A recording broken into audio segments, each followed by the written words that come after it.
The gleaming Range Rover rolled to a stop at the edge of Mason Walker's modest auto repair shop, its luxury immediately out of place among the weathered brick building and oil-stained concrete. As the tinted window lowered, Mason glimpsed the face of a woman who looked like she'd stepped out of a magazine cover, polished, perfect, and completely lost in this working-class neighborhood of Riverdale. What Mason couldn't possibly know was that this breakdown wasn't merely mechanical. It was the first thread pulling at a tapestry of secrets that had been carefully woven around his family for 25 years.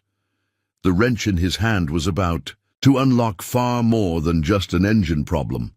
Before we jump back in, tell us where you're tuning in from, and if this story touches you, make sure you're subscribed, because tomorrow I've saved something extra special for you. Mason Walker wiped the sweat from his brow with the back of his forearm, leaving a streak of motor oil across his sunburned skin.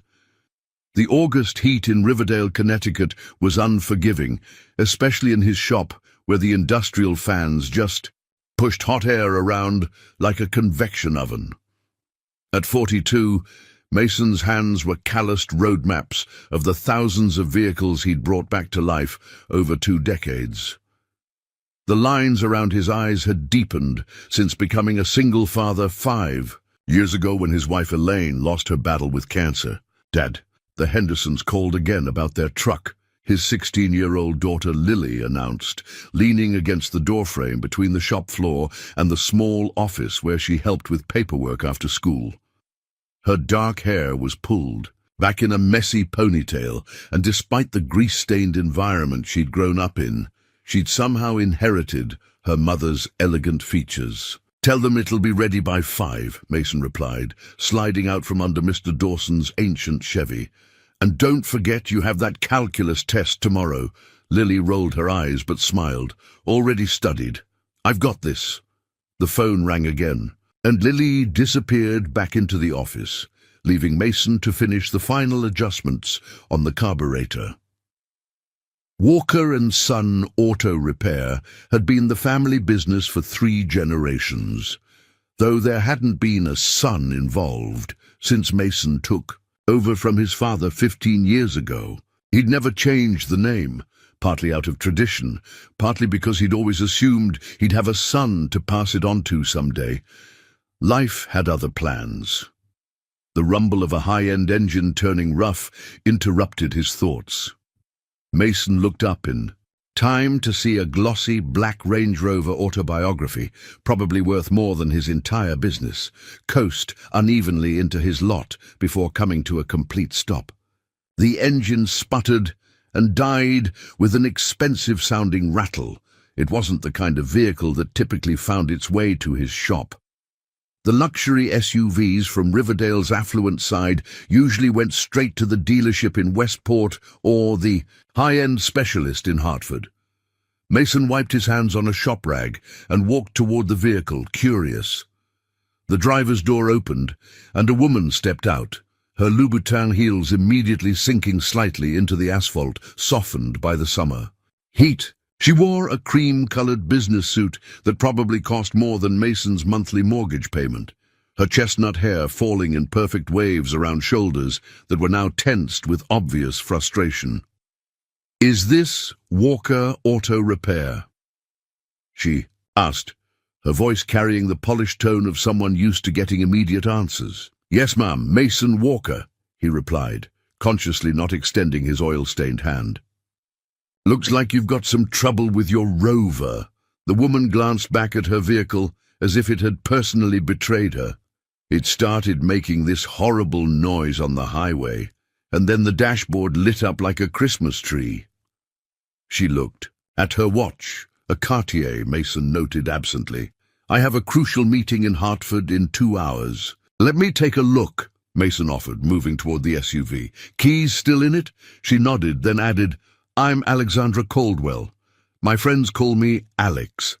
The name sparked something in Mason's memory, but he couldn't place it. Caldwell was a common enough surname, but something about the way she said it made him pause. He shook it off, probably just the name of some client from the wealthier side of town.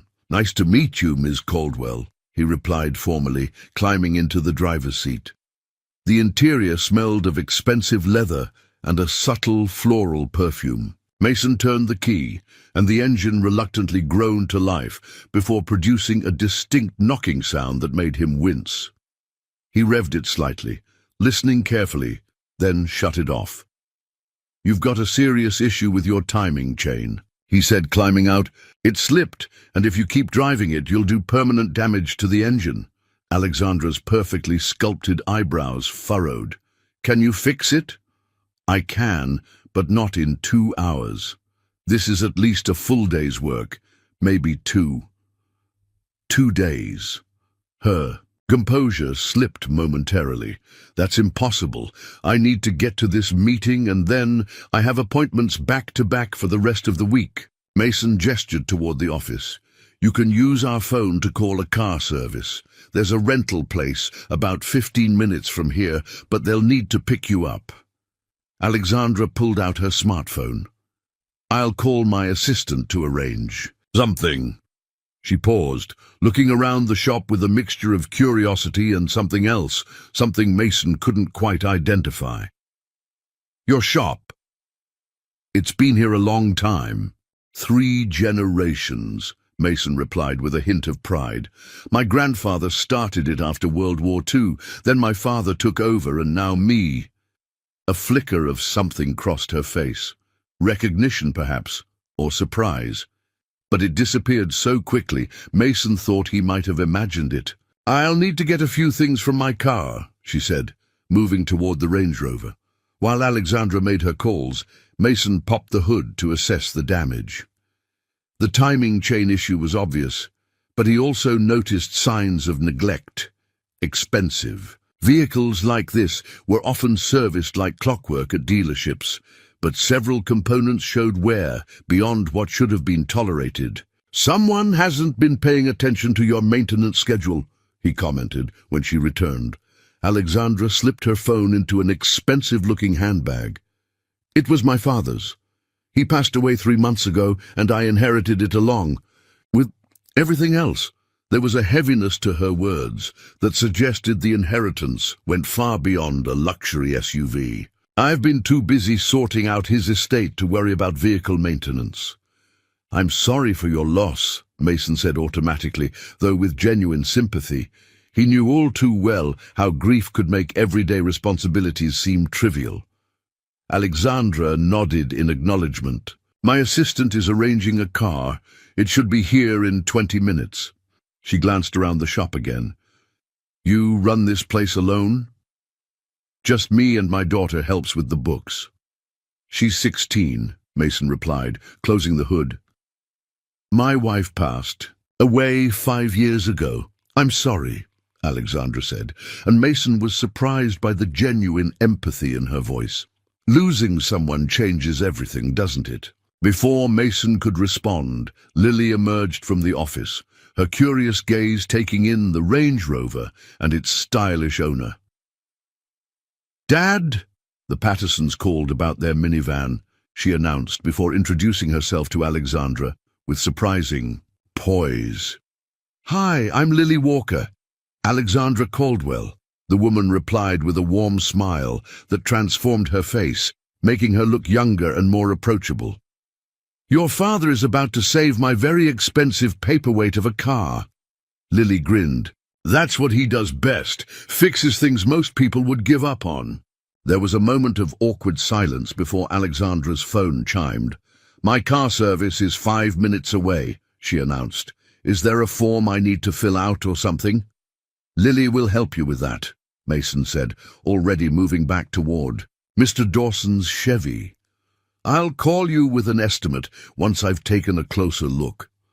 In the office, Alexandra filled out the necessary paperwork, providing her contact information and insurance details. Lily efficiently processed everything, handling the customer interaction with a professionalism that always made Mason proud. Through the open door, Mason overheard fragments of their conversation. "So you help your dad after school?" Alexandra was asking. Yeah, since Mom died, someone has to keep the books straight, and Dad's idea of filing is shoving receipts into a shoebox. Alexandra laughed, a genuine sound that carried across the shop floor. Smart girl. Are you planning to take over the business someday? There was a pause before Lily answered. I'm actually applying to pre-med programs next year. Dad's putting away every penny for my college fund. Pre-med, that's ambitious. Mom was a nurse. I want to be an oncologist, Lily said, her voice carrying the quiet determination Mason knew so well. Dad says I'm smart enough to be whatever I want. Sounds like he's right, Alexandra replied, and Mason heard genuine admiration in her tone. Sleek black Tesla pulled into the lot, and Alexandra gathered her things. That's my ride, she said, standing up. Thank you for your help, Lily. It was lovely meeting you. As Alexandra walked toward the waiting car, Mason noticed her pause by the shop's faded sign. She studied it for a long moment, her expression unreadable, before climbing into the Tesla. Once she'd left, Lily returned to the shop floor. She seems nice, different from your usual customers. Mason nodded distractedly, his mind already dissecting the Range Rover's problems. Let's get Mr. Dawson's Chevy finished, then I'll start on the SUV. The rest of the day passed in a blur of routine repairs, oil changes, and parts orders. By closing time, Mason had finally gotten around to properly diagnosing Alexandra's Range Rover. The timing chain was indeed the primary issue, but he also discovered problems with the fuel injection system that would need addressing. This is going to be expensive, he muttered to himself as he compiled the estimate. Preparing and narrating this story took us a lot of time, so if you are enjoying it, subscribe to our channel. It means a lot to us. Now back to the story. In the office, he called the number Alexandra had provided, expecting to reach her assistant. To his surprise, she answered directly. Miss Caldwell, it's Mason Walker from the auto shop, he began formally. Mr. Walker, she replied, her voice warmer than he expected. Please call me Alex. How bad is the damage to my car and my wallet? Mason outlined the necessary repairs and the total cost, which approached $5,000. There was a pause on the other end of the line. That's considerably less than the dealership quoted for just the routine maintenance last month, she finally said. I charge fair prices for honest work, Mason replied simply. But it's still a lot of money. I can prioritize the critical repairs if you— No, she interrupted. Do everything it needs. When will it be ready? Day after tomorrow, assuming the parts arrive on time. Perfect. I'll arrange to pick it up then. She paused again. Actually, I have some business in Riverdale that day anyway. Is 3 o'clock convenient? That works fine, Mason replied, curious about what business someone like Alexandra Caldwell could possibly have in the working-class town of Riverdale. After hanging up, he found Lily waiting by the door, backpack slung over one shoulder. Ready to go, Dad. I need to finish that English paper tonight. Mason nodded, locking up the shop and heading toward their 10-year-old Ford F-150. The contrast between his truck and Alexandra's Range Rover wasn't lost on him. Two different worlds that rarely intersected. As they drove home to their modest 3-bedroom house on Maple Street, Lily broke the comfortable silence. That Caldwell woman seemed really interested in the shop. She asked a bunch of questions about Grandpa and Great-Grandpa Walker. Mason's hands tightened slightly on the steering wheel. What kind of questions? Just stuff about when they started the business, if any old photos were hanging in the shop. That kind of thing. Why? Is it weird? No, just curious, Mason replied, but something nagged at the back of his mind. The Caldwell name still triggered something in his memory, but he couldn't place it. At home, their evening routine unfolded as usual. Dinner from whatever Mason could cobble together from the refrigerator. Tonight, it was spaghetti with jarred sauce and frozen meatballs, Lily at the kitchen table with her homework, Mason paying bills at the counter. It was a simple life, but one he'd grown to appreciate in its steadiness. Later, after Lily had gone to bed, Mason found himself in the garage, where boxes of his father's and grandfather's old belongings had sat largely untouched for years. Something about Alexandra Caldwell's interest in his family business had awakened his curiosity. He pulled down a dusty box labeled Dad's Shop Papers and began sorting through yellowed invoices, old business licenses, and faded photographs. Nothing seemed unusual until he came across a manila envelope stuffed in the bottom of the box. Inside was a stack of newspaper clippings from the Riverdale Gazette, dating back to the late 1990s. The headline of the top clipping caught his eye. Local business owner in land dispute with Caldwell Development. Mason's father, Robert Walker, was pictured standing defiantly in front of the auto shop, while across from him stood a tall, imposing man identified as Edward Caldwell, CEO of Caldwell Development Corporation. Mason's breath caught. Caldwell. That's why the name seemed familiar. He vaguely remembered his father being stressed about something when Mason was in high school. But as a teenager, he'd been too wrapped up in his own life to pay much attention to his father's business troubles. Read further. Apparently, Edward Caldwell had been buying up properties along Main Street in Riverdale for a major redevelopment project. Walker and Son Auto Repair had been one of the few holdouts, refusing to sell despite increasingly generous offers. The article quoted his father. "This shop was built by my father's hands. No amount of money can replace that legacy." Edward Caldwell's response was equally telling. "Progress doesn't wait for sentiment. Riverdale deserves better than outdated businesses clinging to the past."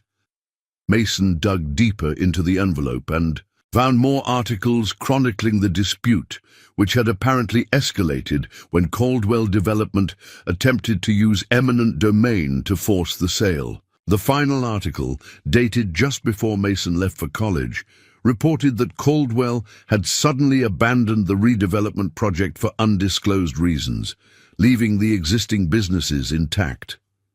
His father had never discussed any of this with him, not even when Mason took over the business years later. Why had Robert Walker kept this conflict a secret? And why had Alexandra Caldwell, who must be Edward's daughter, brought her Range Rover to his shop of all places? Mason sat back on his heels, surrounded by the paper trail of a confrontation he'd never known about. The timing chain in Alexandra's SUV wasn't the only thing that had slipped out of place.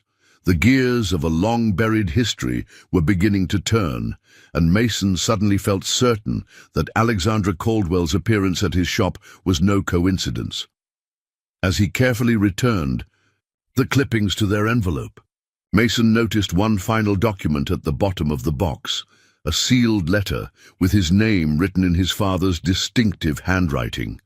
Across the front, his father had written, "For Mason, only if the Caldwells ever return." With trembling fingers, Mason broke the seal on an envelope that had waited patiently for him to find it for over 15 years. Mason's hands trembled as he carefully unfolded the yellowed paper. The letter was dated August 17th, 2005, almost exactly 20 years ago, and just weeks before his father had suffered the first of several strokes that would eventually take his life. Mason, if you're reading this, it means that somehow, after all these years, the Caldwells have found their way back to our doorstep. I've debated countless times whether I should tell you this story, but I always convinced myself it was better buried. Now I realize some truths have a way of resurfacing, no matter how deep we try to bury them. Edward Caldwell didn't just want our shop for his development project. What he was really after was something hidden on this property, something that could destroy his family's reputation and fortune, something your grandfather Jacob discovered during the war that he never spoke about to anyone but me. There's a steel lockbox in the foundation wall of the northeast corner of the shop, behind. The old parts storage cabinet. The combination is your birth date, 03-1482. Inside, you'll find documents and photographs that explain everything. Whatever you decide to do with what you find, know that your grandfather and I believed we were doing the right thing by staying silent. Whether that was wisdom or cowardice, I'm no longer sure.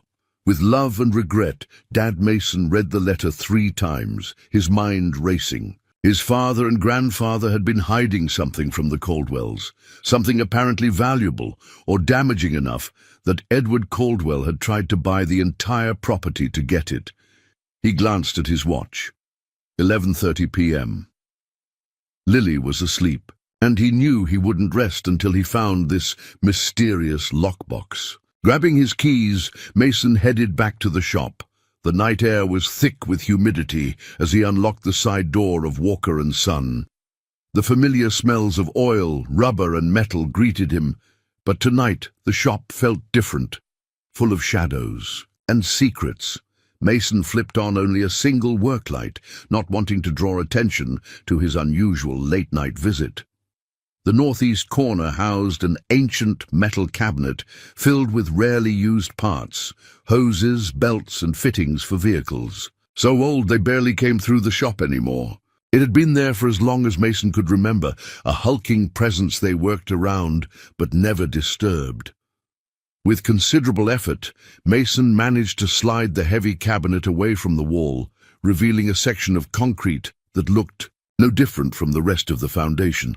He ran his fingers along the surface, feeling for any irregularity, and was about to give up when his hand caught on a slight depression near the floor.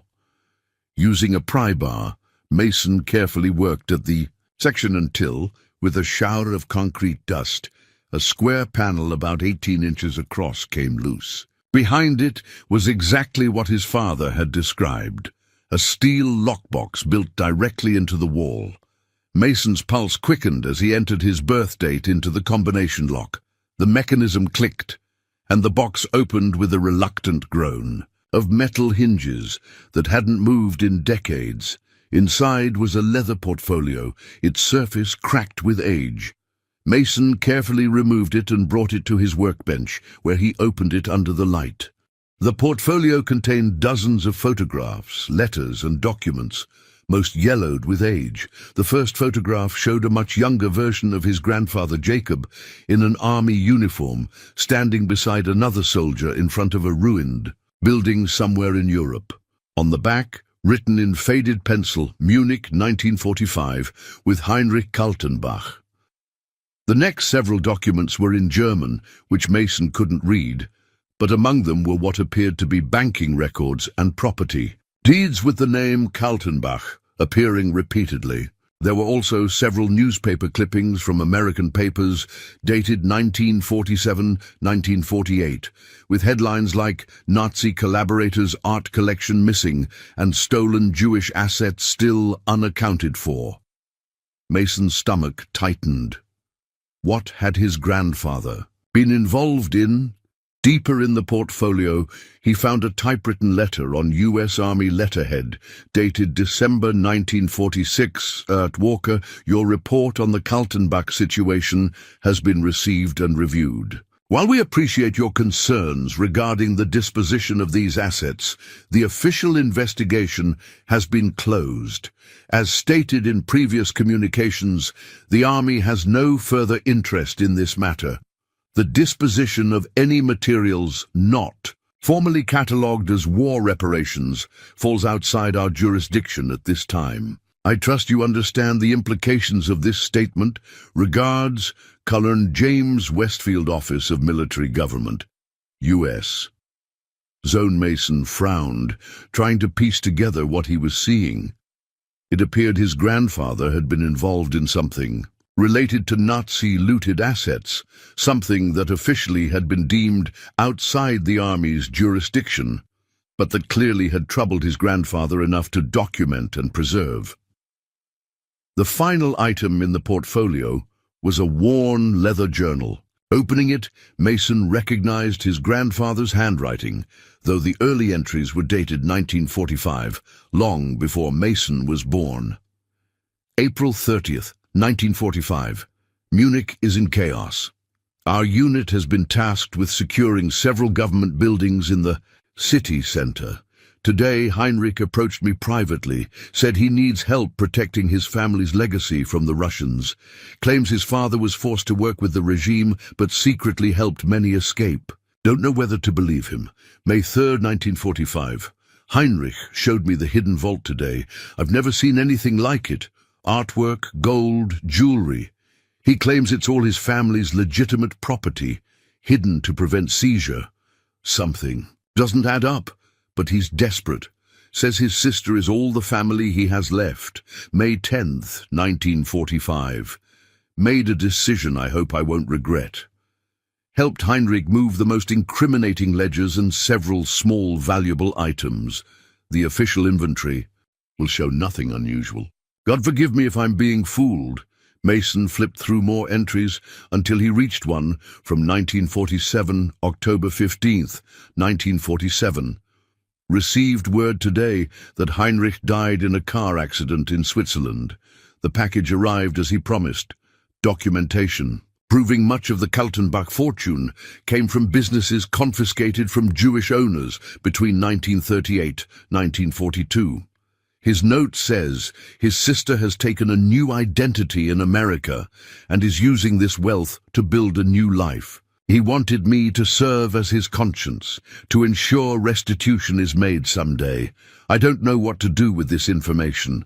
The war is over. People want to move forward. Who would benefit from opening these wounds now?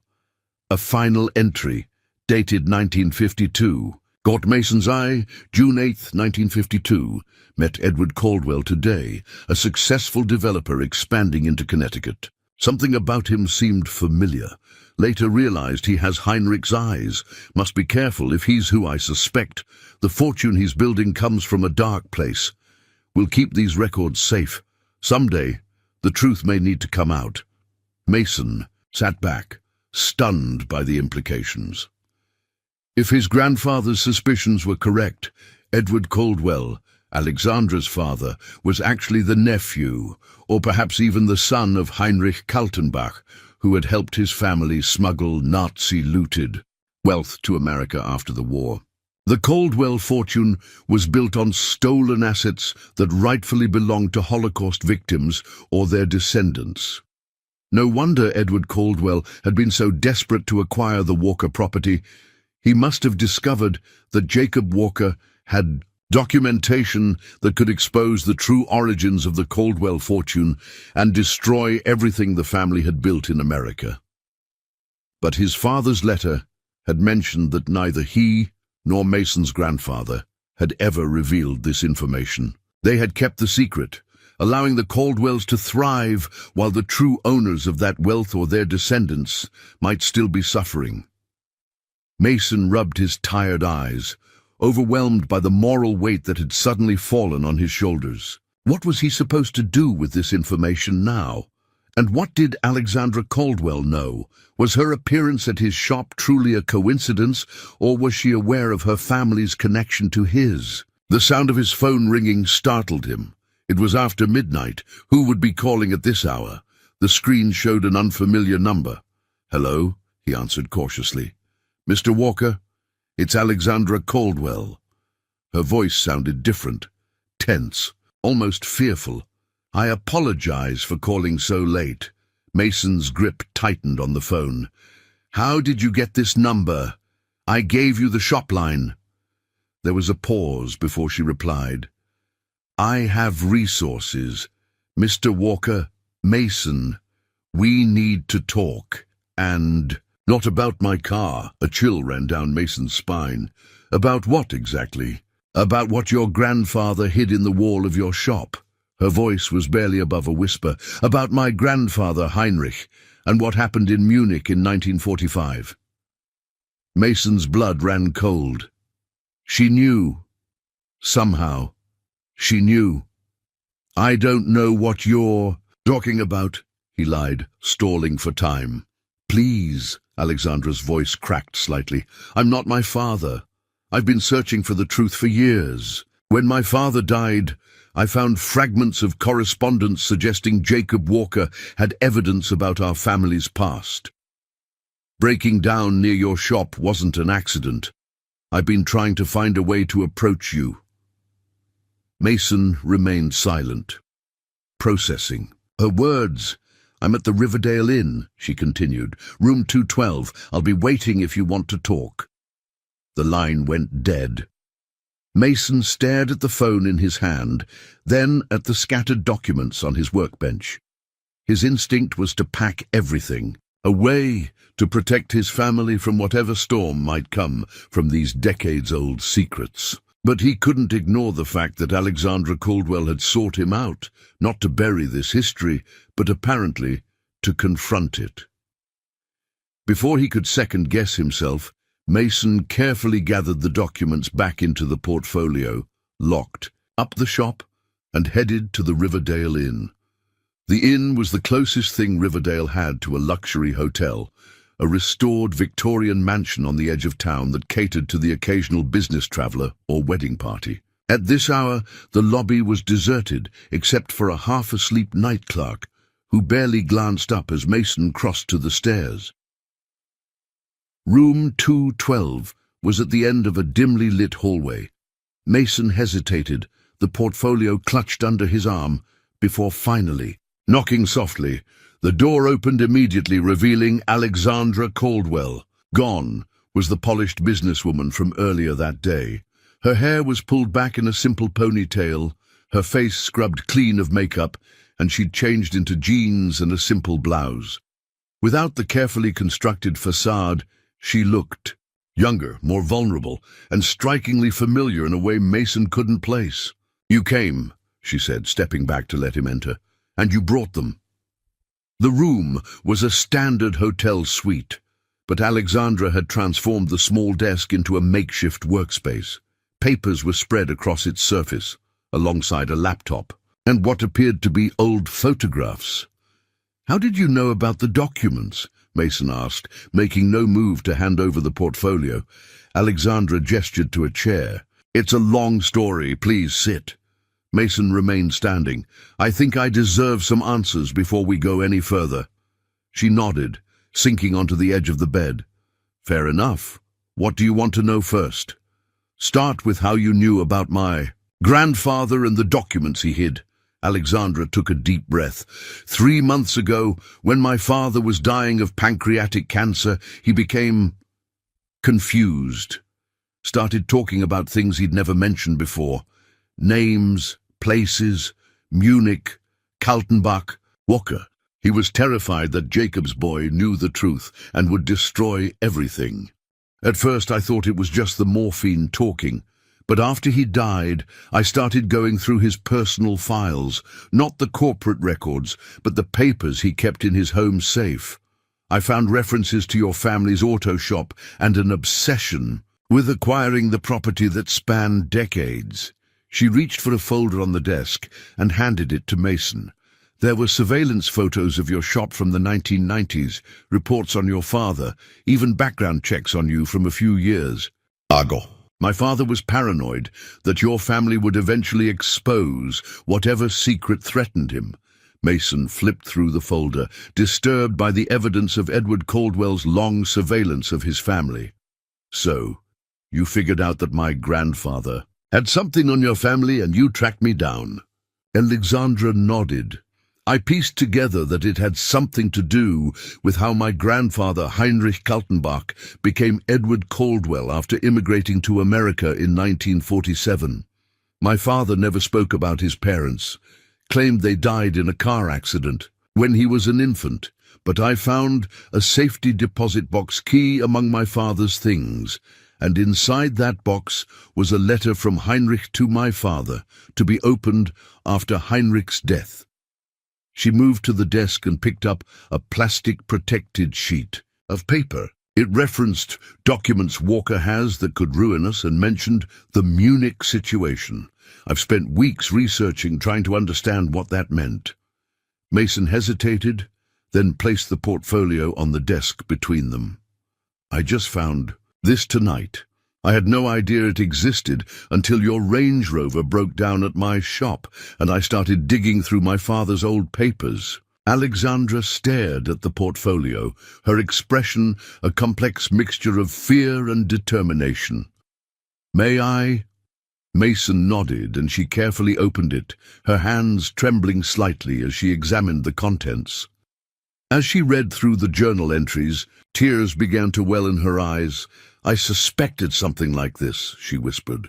"The timing of my grandfather's arrival in America, the sudden wealth with no clear source, but seeing it confirmed—" Her voice trailed off as she continued reading. "Did you know?" Mason asked quietly. "Before your father died, did you have any idea where your family's wealth came from?" Alexandra shook her head.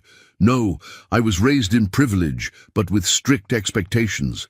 Excellence was demanded in everything: grades, appearance, behavior. My father was difficult, cold. Success was the only acceptable outcome." She looked up at Mason. "But I never questioned the source of our fortune. It was just always there." Mason watched her carefully. "What do you plan to do with this information?"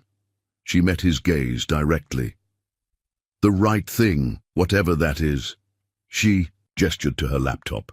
"For the past month, I've been researching organizations that help identify and return Nazi-looted assets to descendants of Holocaust victims. There are foundations dedicated to this work, even 75 years later." Mason felt something unexpected: relief, and a grudging respect for this woman he'd only met hours ago. "That's not the response I expected from someone who stands to lose a fortune." Alexandra's smile was sad. "Maybe we have more in common than you think. We both had fathers who kept secrets, trying to protect their children in their own ways." She paused. "Your grandfather could have exposed mine decades ago, but chose not to. Your father continued that silence. I want to understand why." Mason sank into the chair, suddenly exhausted. "According to my father's letter, they thought they were doing the right thing. Maybe they believed the past should stay buried, that exposing it would only cause more pain. Or maybe they were showing mercy," Alexandra suggested quietly, "giving my grandfather a chance to make amends in his own way." "Did he make amends?" Mason asked. Alexandra looked thoughtful. "I don't know for certain, but I've been on the board of my father's charitable foundation for years. It's always been unusually focused on Holocaust education and supporting Jewish cultural institutions. The foundation gives millions annually to these causes, always anonymously." She paused.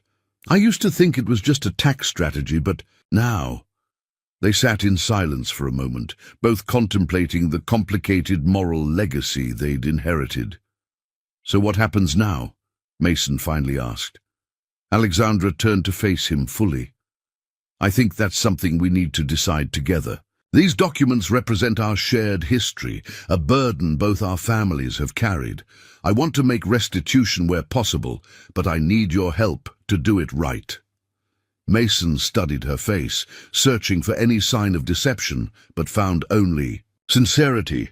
"Why should I trust you? For all I know, you want these documents to destroy them." "A fair question," she acknowledged. "But think about it. If that were my goal, why reveal myself to you at all? I could have hired someone to break into your shop, or created some distraction to search for the documents myself. Instead, I'm sitting here at midnight, asking for your partnership in fixing a 75-year-old wrong." Her logic was sound, but Mason was still cautious. "What exactly are you proposing?" "We work together to trace these assets, the artwork, jewelry, business interests that were stolen. We identify the rightful heirs where possible. We make anonymous restitution through the foundation." She leaned forward intently. "I don't care about preserving my family's reputation or fortune. I care about doing what's right, what our grandfathers and fathers should have done decades ago." Mason thought of his daughter Lily, her dream of becoming a doctor, her unwavering moral compass. What example would he be setting if he turned away from this chance to correct a historical injustice? "I need time to think," he said finally. "This isn't just my decision. I have Lily to consider." Alexandra nodded. "Of course. Take all the time you need." She hesitated, then added, "There's one more thing you should know."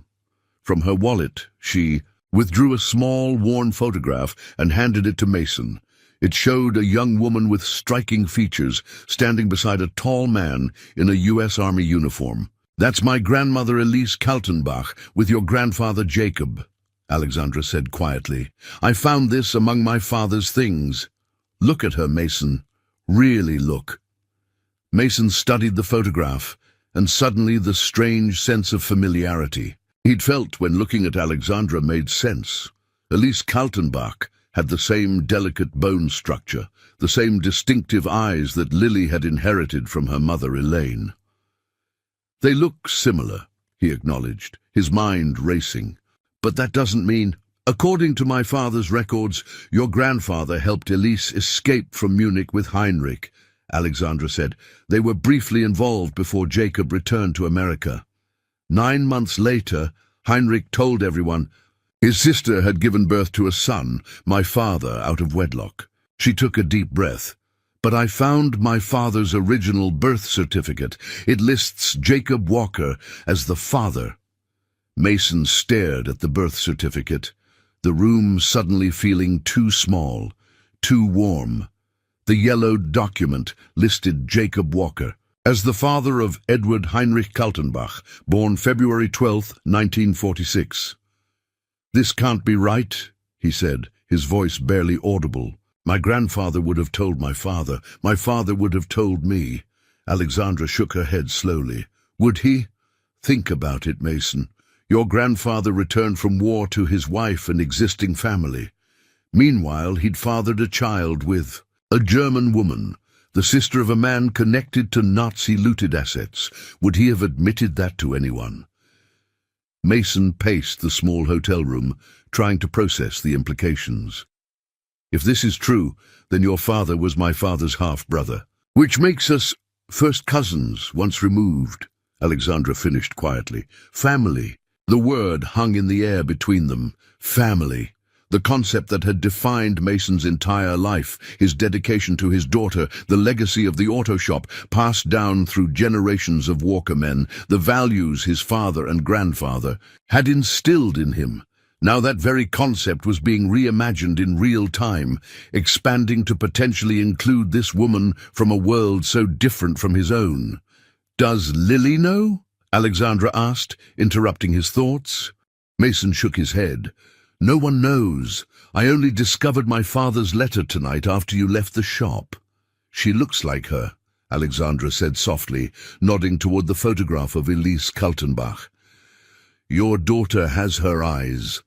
I noticed it immediately this afternoon."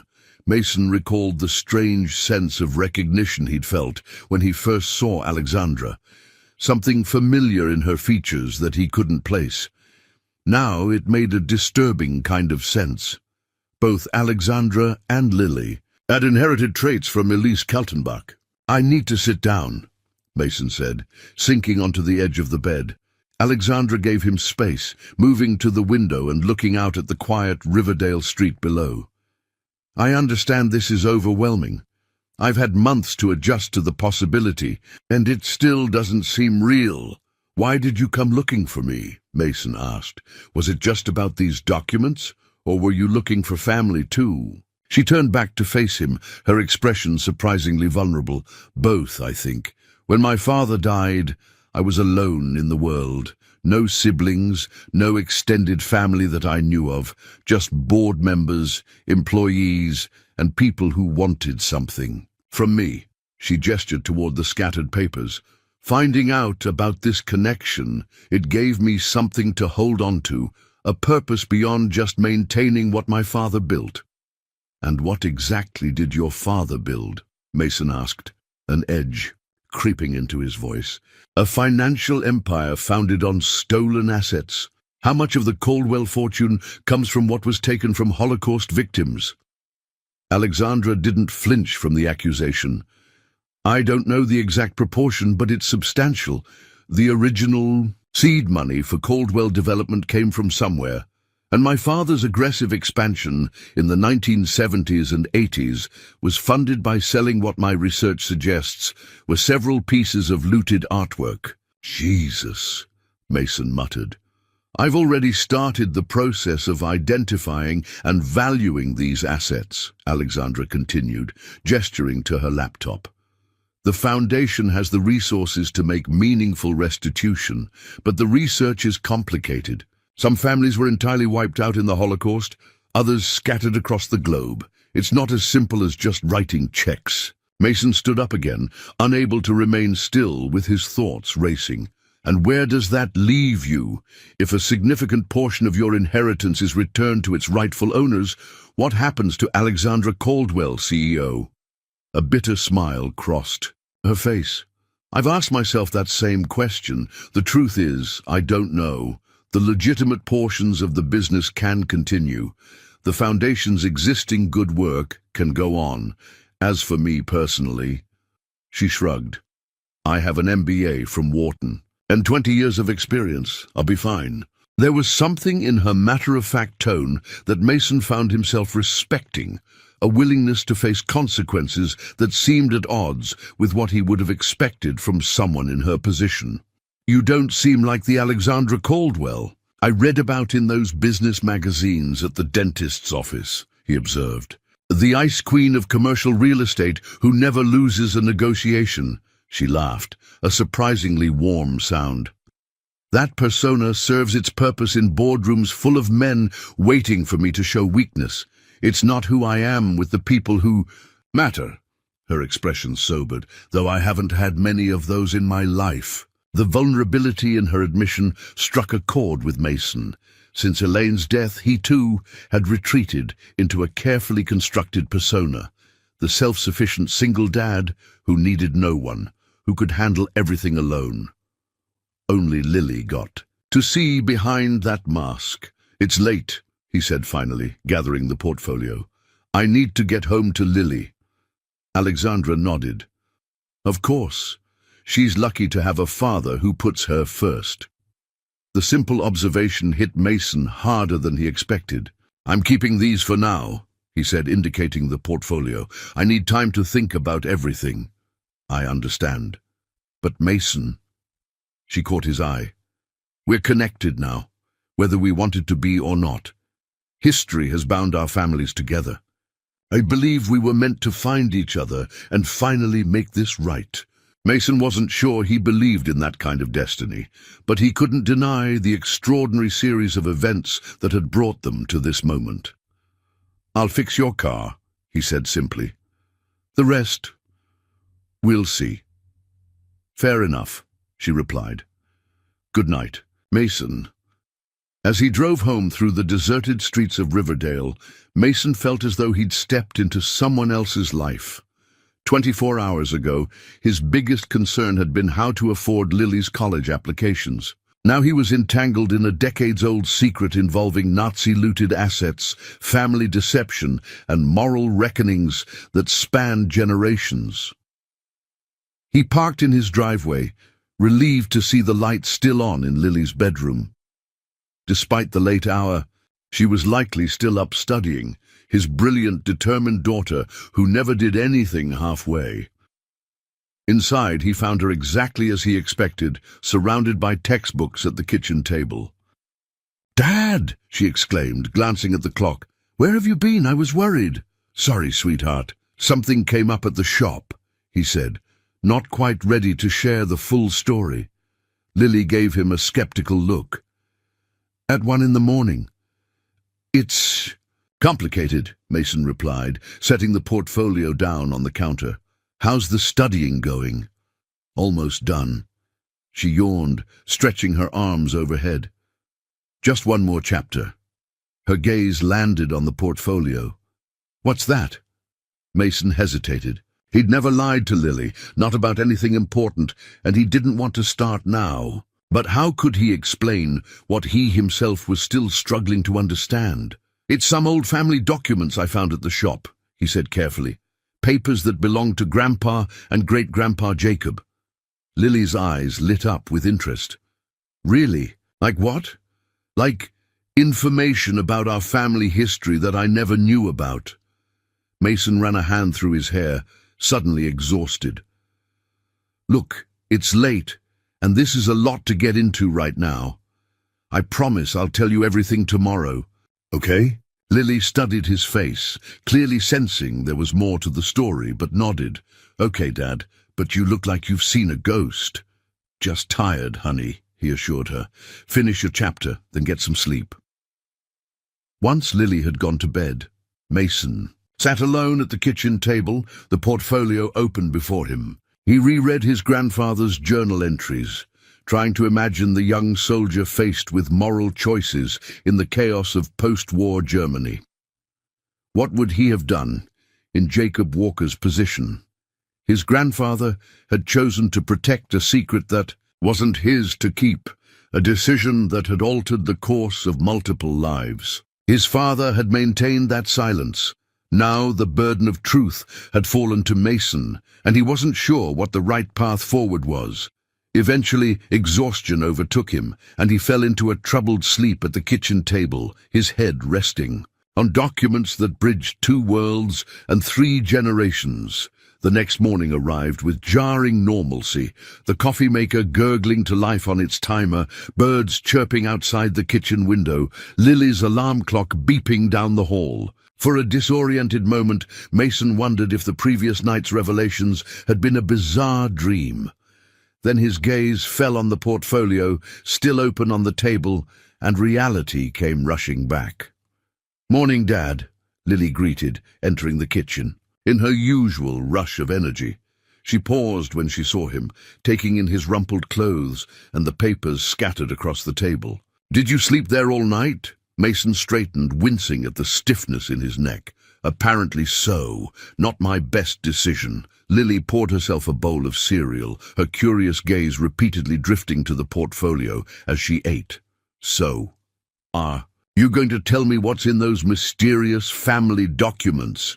Mason looked at his daughter, so smart, so perceptive, with such a clear sense of right and wrong. She deserved the truth, but he needed to be careful about how he presented it. "It's a complicated story," he began, "and honestly, I'm still figuring out what to do with the information." He took a deep breath. "It involves the woman whose Range Rover came into the shop yesterday." Lily's eyebrows shot up. "Ms. Caldwell. What does she have to do with our family?" Mason rubbed his tired eyes. "A lot, as it turns out. Her father was, well, it looks like he was my father's half-brother." "Wait, what?" Lily's spoon clattered against her bowl. "Are you saying we're related to her? That she's my... what would that make her?" "Your first cousin twice removed, technically." Lily's expression cycled through confusion, disbelief, and finally curiosity. "How is that possible? You've never mentioned any Caldwell relatives before." "Because I didn't know," Mason admitted. "No one told me. Great-Grandpa Jacob apparently had a relationship with a German woman during World War II. Her brother was Heinrich Kaltenbach, who later changed his name to Henry Caldwell when he came to America." Lily was now fully engrossed. "So Alexandra Caldwell is, what, Heinrich's granddaughter?" "Yes, and there's more to it than just a family connection." Mason hesitated, unsure how much to share, but Lily's expectant gaze made the decision for him. Great-Grandpa Jacob discovered that Heinrich Kaltenbach had helped hide assets stolen from Jewish families during the Holocaust. He documented everything, but never reported it. Lily's expression grew serious. Why wouldn't he report something like that? "That's what I'm still trying to understand," Mason admitted. According to these journals, he believed Heinrich was trying to make amends in his own way, but he kept evidence that could have exposed the truth about the origins of the Caldwell fortune. "And now Alexandra Caldwell knows about this evidence?" Mason nodded. "She's been looking for it since her father died. She says she wants to use it to identify the stolen assets and return them to the descendants of their rightful owners." Lily studied him intently. Do you believe her? It was the question Mason had been asking himself all night. I think I do, he said slowly. She could have tried to get these documents without revealing herself or her intentions. Instead, she's been transparent about what she wants to do, which is what exactly? Make restitution. Use the Caldwell Foundation to return what was stolen, or provide compensation where direct return isn't possible. Lily considered this. That sounds like the right thing to do. So what's the problem? Mason smiled ruefully at his daughter's straightforward, moral clarity. The problem is that doing the right thing is rarely simple. The Caldwell fortune, Alexandra's inheritance, is built at least partly on these stolen assets. Making full restitution could mean significant financial consequences for her. But she's willing to do it anyway? Lily asked. She says she is. Then we should help her. Lily's tone made it clear she considered the matter settled. Mason wished he could share her certainty. It's not just about the money, Lily. This involves our family too. Great-grandpa Jacob kept this secret. Grandpa Robert continued keeping it. They both chose silence over exposure. Maybe they were wrong, Lily said simply. Mason looked at his daughter, so young and yet so clear-eyed about questions that had kept him awake all night. Maybe they were, he agreed softly. Lily glanced at the clock and jumped up. I need to finish getting ready for school. But, Dad, I think you know what you need to do. She gave him a quick hug before rushing out of the kitchen. Alone again, Mason considered his daughter's words. Maybe he did know what the right course of action was, but accepting it meant acknowledging that his father and grandfather had made a profound moral error in maintaining their silence. He showered and changed, then headed to the shop earlier than usual. Alexandra's Range Rover sat where he'd left it, a physical reminder of how quickly his life had changed. Mason set to work on the vehicle, finding a strange comfort in the familiar tasks of mechanics. Engines, at least, had clear solutions to their problems. Identify the issue, replace the damaged parts, restore function. By mid-morning, he'd made significant progress on the timing chain. As he worked, his mind kept returning to the portfolio and the moral dilemma it presented. By the time he slid out from under the SUV for a coffee break, he'd reached a decision. He called the number Alexandra had used the night before. Mason, she answered on the first ring. I wasn't sure I'd hear from you today. I've been thinking about what you proposed, he said without preamble, about working together to make restitution for what was taken. And? Her voice was carefully neutral. I'll help you on one condition. Name it. Complete transparency. I want to know exactly what assets we're talking about, what your plans are for returning them, and what role the Walker family name will play in all of this. Alexandra's relief was audible. Absolutely. I'm actually at the Foundation offices in Hartford right now, going through some records. Could you meet me here this afternoon? I can show you everything I've found so far. Mason thought of the shop workload, of Lily's after-school schedule. I could be there around 4. Perfect. I'll text you the address. She paused. Thank you. Mason, I know this isn't easy. After hanging up, Mason returned to work with renewed focus. By 3 o'clock, the Range Rover's repairs were complete. A new timing chain installed, fuel injection system serviced, and a thorough diagnostic check revealing no other major issues. He texted Lily to let her know he'd be late getting home, then cleaned up and headed to Hartford in his truck. The Foundation offices were housed in an imposing stone building downtown, its limestone facade speaking of old money and established power. Mason felt distinctly out of place as he parked his mud-spattered F-150 between a Tesla and a Mercedes in the visitor's lot. At the reception desk, he gave his name and was immediately directed to the top floor. The elevator opened directly into a spacious office with floor-to-ceiling windows overlooking the city.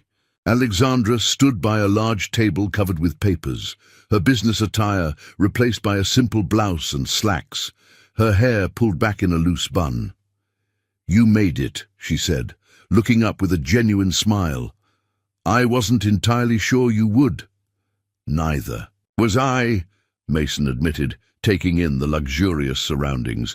"This is quite the operation." "My father believed in keeping appearances," Alexandra replied with a hint of irony. "Come, let me show you what I've been working on."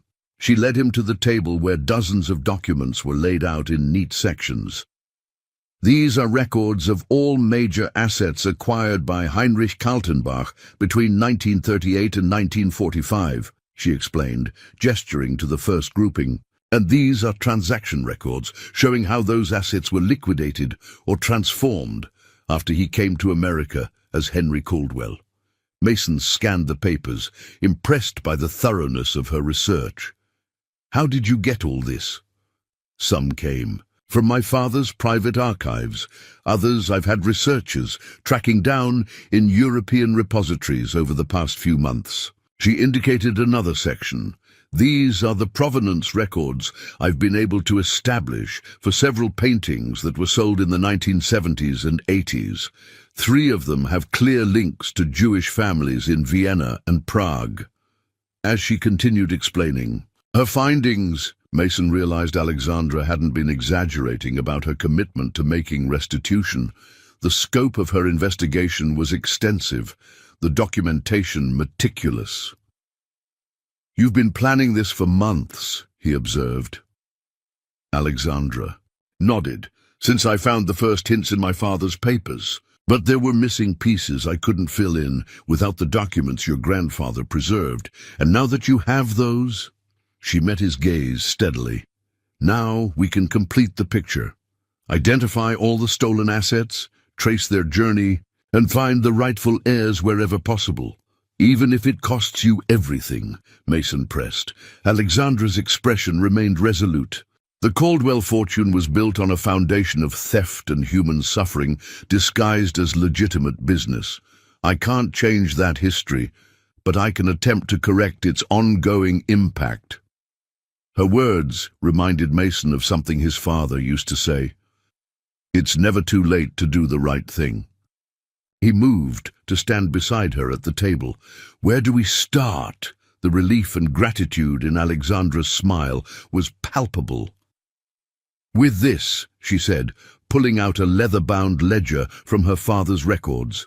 "It's Heinrich Kaltenbach's original Inventory of Acquired Assets from 1939 to 1945. We cross-reference this with your grandfather's documentation to establish clear ownership trails." As they began working side by side, comparing documents and creating a comprehensive catalogue of stolen assets, Mason felt a strange sense of rightness, as though this collaboration was somehow meant to be, a chance to heal a wrong that had festered. Across generations, hours passed as they immersed themselves in the painstaking work of historical reconstruction. Mason was impressed by Alexandra's sharp mind and attention to detail, while she valued his practical approach to problem-solving. They worked well together, their different perspectives complementing rather than clashing. "We need a break," Alexandra finally announced, stretching her arms overhead. "I'll order some dinner. Any preferences?" "I'm not picky," Mason replied, surprised to see it was already past 8 o'clock. While they waited for the food to arrive, they moved to a seating area near the windows. The city lights were coming on below them, creating a glittering backdrop. "I should call Lily. Let her know I'll be late," Mason said, reaching for his phone. Alexandra nodded. "Of course. She's an impressive young woman. Your daughter. You've done a remarkable job raising her." "She makes it easy," Mason replied with a father's pride. "She's got a moral compass that doesn't waver. When I told her about all this morning, she didn't hesitate for a second about what we should do." "You told her everything?" Alexandra asked, surprised. "As much as I understand myself." Mason dialed Lily's number, but the call went to voicemail. "That's odd. She always answers." He tried again with the same result, then sent a text message. An uneasy feeling began to grow in his stomach. Maybe she's studying with a friend, Alexandra suggested. Maybe, Mason agreed, though something felt wrong. But she would have told. Me. His phone suddenly rang, not Lily's number, but one he didn't recognize. He answered immediately. "Is this Mason Walker?" An unfamiliar male voice asked.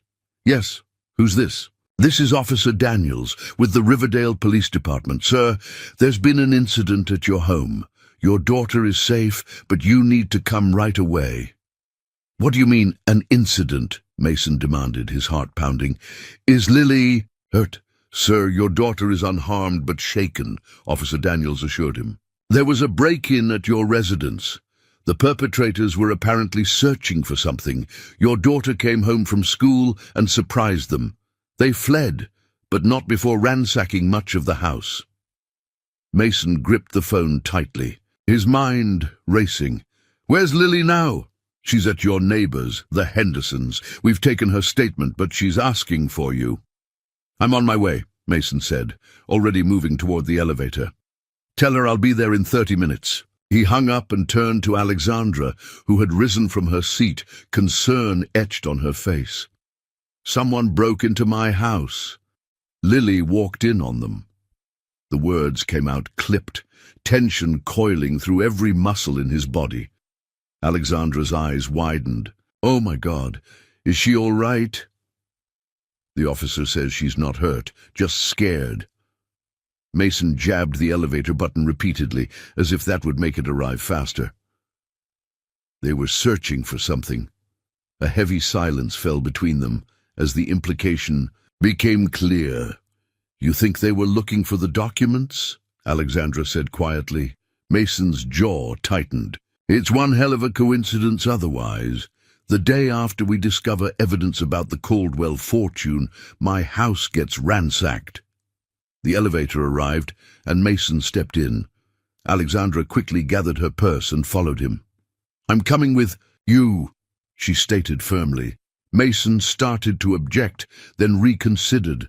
If someone was after the Walker family documents that concerned Alexandra's family as well, they were both potentially at risk.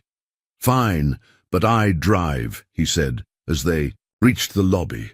"And I want to know who else knew about these documents." "No one from my side," Alexandra insisted as they hurried to the parking lot. "I haven't told anyone what I discovered in my father's papers, not even my lawyers."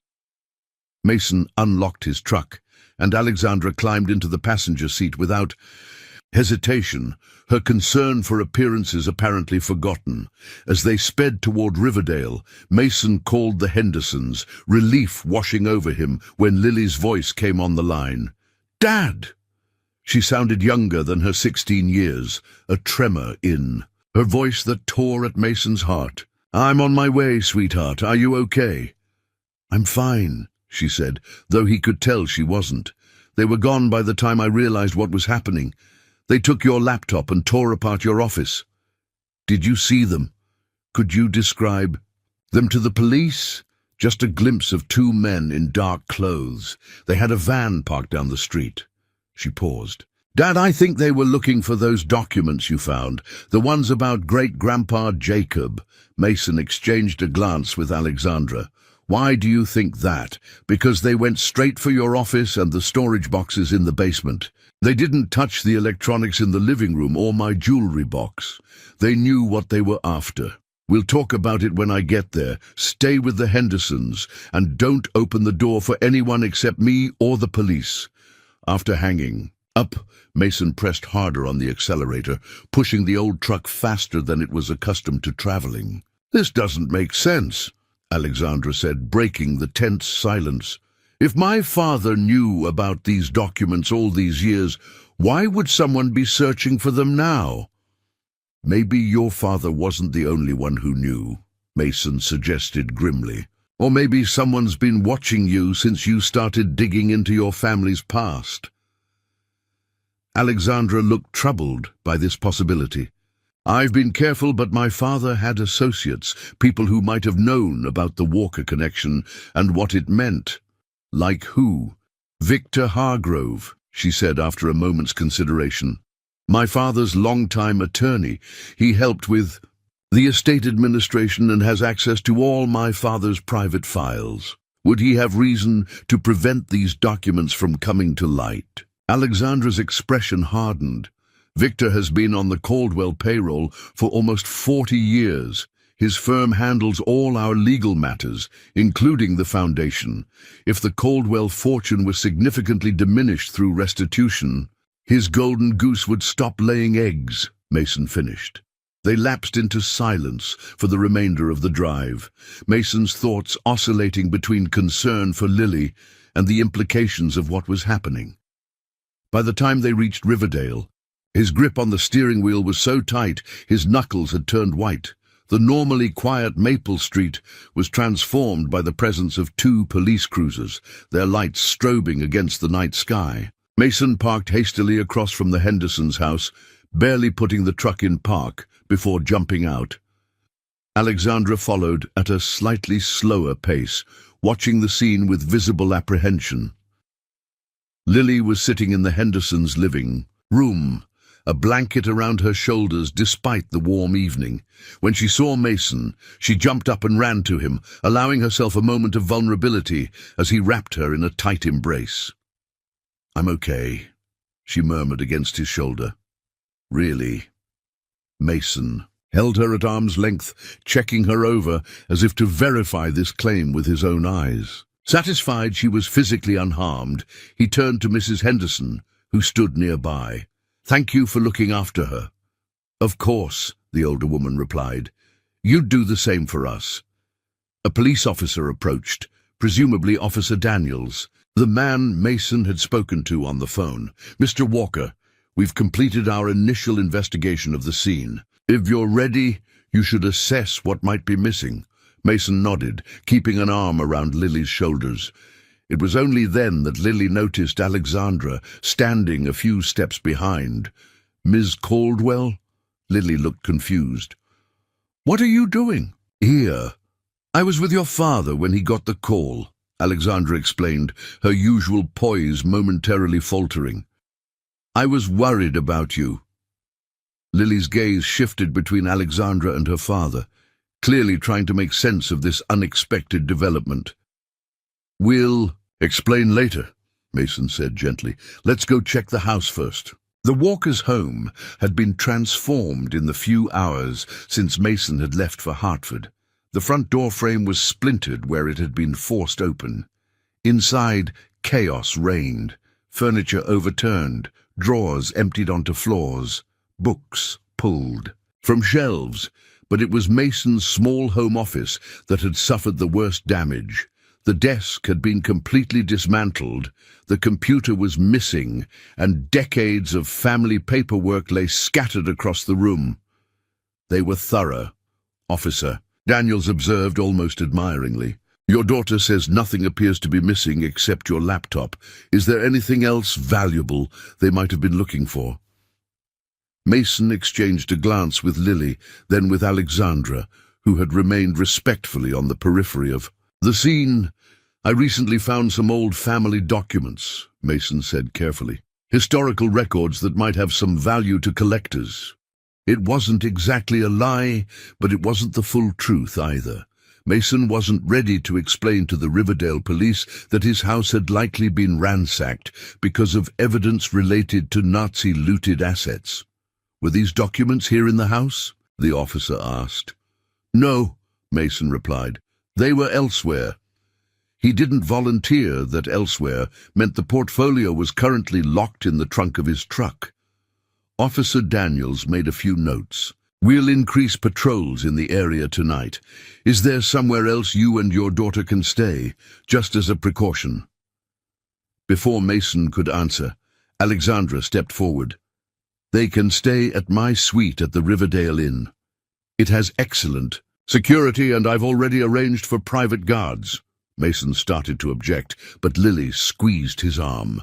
"Dad, I don't want to stay here tonight," she said quietly. Looking at his daughter's face, Mason realized this wasn't about convenience or security. It was about feeling safe. Their home had been violated, and Lily needed distance from that. Violation at least for one night. Okay, he agreed. We'll pack some things. While Lily gathered overnight essentials, Mason pulled Alexandra aside in the kitchen, which had been largely undisturbed by the intruders. "You arranged for private security already?" he asked in a low voice. Alexandra nodded. "While you were driving, I called the hotel and upgraded to their penthouse suite, which has controlled elevator access. I also contacted a security firm I trust in Hartford. 2 guards will be on duty by the time we arrive." "That's a lot of precautions for a small-town break-in." Her expression was deadly serious. "This wasn't a random burglary, Mason. Whoever did this knows about the documents and wants them badly enough to risk breaking and entering. That makes them dangerous." Mason couldn't argue with her logic. "What about your attorney, Hargrove? Could he be behind this?" "I don't know," she admitted. "Victor has always been loyal to the Caldwell family, but ultimately he's loyal to the Caldwell money. I'll make some discreet inquiries tomorrow." Lily returned with a duffel bag over her shoulder, her face composed, but fatigue evident in the shadows under her eyes. The 3 of them said goodbye to Officer Daniels, who promised to call with any developments, and headed to the Riverdale Inn. The contrast between Mason's modest truck and the luxury penthouse suite Alexandra had secured could not have been more stark. Occupying the entire top floor of the inn, the suite featured 2 bedrooms, a spacious living area, and panoramic views of Riverdale. 2 stern-faced men in suits stood at attention near the private elevator. "Wilson and Reyes," Alexandra introduced. "Them. They'll be outside all night. No one comes up without authorization." Lily looked around the suite with wide eyes. "This is like something from a movie." "It's just for tonight," Mason assured her, setting down their bags. "Tomorrow we'll figure out next steps." While Lily explored the suite, Mason took Alexandra aside again. "I appreciate all this, but it feels like we're running from the shadows. We don't even know who's after the documents or why they've suddenly become so important." Alexandra's expression darkened. "I think I might have triggered something. When I started asking questions about my family's origins, looking into the foundation's finances, requesting access to my father's private records, I must have set off alarm bells for someone. But who would care after all these years? Your father is dead. Heinrich Kaltenbach has been gone for decades." "Legacy," Alexandra said simply. "The Caldwell name still carries tremendous weight. There are board members, business partners, charitable beneficiaries, all of whom benefit from the Caldwell fortune and reputation. If it became public that the foundation was built on stolen Holocaust assets, the implications were far-reaching. Not just financial consequences, but potential legal and reputational damage that would affect countless individuals and organizations. We need to secure the documents," Mason decided. "Not just for ourselves, but as leverage. If someone wants them this badly, they must be afraid of what we could do with them." Alexandra nodded in agreement. "I have a private safe at the foundation offices. We can move them there tomorrow." "No," Mason shook his head. "We need a neutral location, somewhere neither of us would be automatically connected to." They were interrupted by Lily, who emerged from exploring the suite. "Dad, have you seen the bathroom? The tub is bigger than our kitchen." Mason managed a smile for his daughter's benefit. "Why don't you take advantage of it? It's been a rough day." Once Lily had disappeared into the bathroom, Mason turned back to Alexandra. "There's a bank in Hartford where my father kept a safety deposit box. I'm still on the account. We could move the documents there temporarily." "That could work," Alexandra agreed. "First thing tomorrow, before anyone realizes we have them." The conversation was interrupted by Mason's phone ringing. It was an unfamiliar number with a Hartford area code. Wary after the day's events, he answered cautiously. "Mr. Walker, this is Victor Hargrove, attorney for Caldwell Enterprises." The Voice was smooth, cultured. I understand you've been in contact with Alexandra Caldwell regarding some family documents. Mason's blood ran cold. He put the phone on speaker so Alexandra could hear. How did you get this number, Mr. Hargrove? That's not important, the attorney replied dismissively. What matters is that you're in possession of materials that could be damaging to many important people if mishandled. I'm calling to offer you a reasonable solution to this situation. I'm listening, Mason said, exchanging glances with Alexandra, whose face had drained of color. $5 million, Hargrove stated flatly, in exchange for all documents related to Heinrich Kaltenbach and Jacob Walker. No copies, no records, complete confidentiality. That's a lot of money for some old family papers, Mason replied, stalling. Don't play games, Mr. Walker. We both know what those documents contain and what they could do if made public. $5 million is generous, enough to secure your daughter's education and your retirement. All you have to do is walk away. And from this situation, and if I decline, there was a pause on the other end of the line. Then I'm afraid I cannot guarantee your family's safety. The break-in tonight was just a taste of what could happen. There are powerful interests involved who would prefer these documents never see the light of day. Alexandra leaned closer to the phone. Victor, it's Alexandra. What the hell do you think you're doing?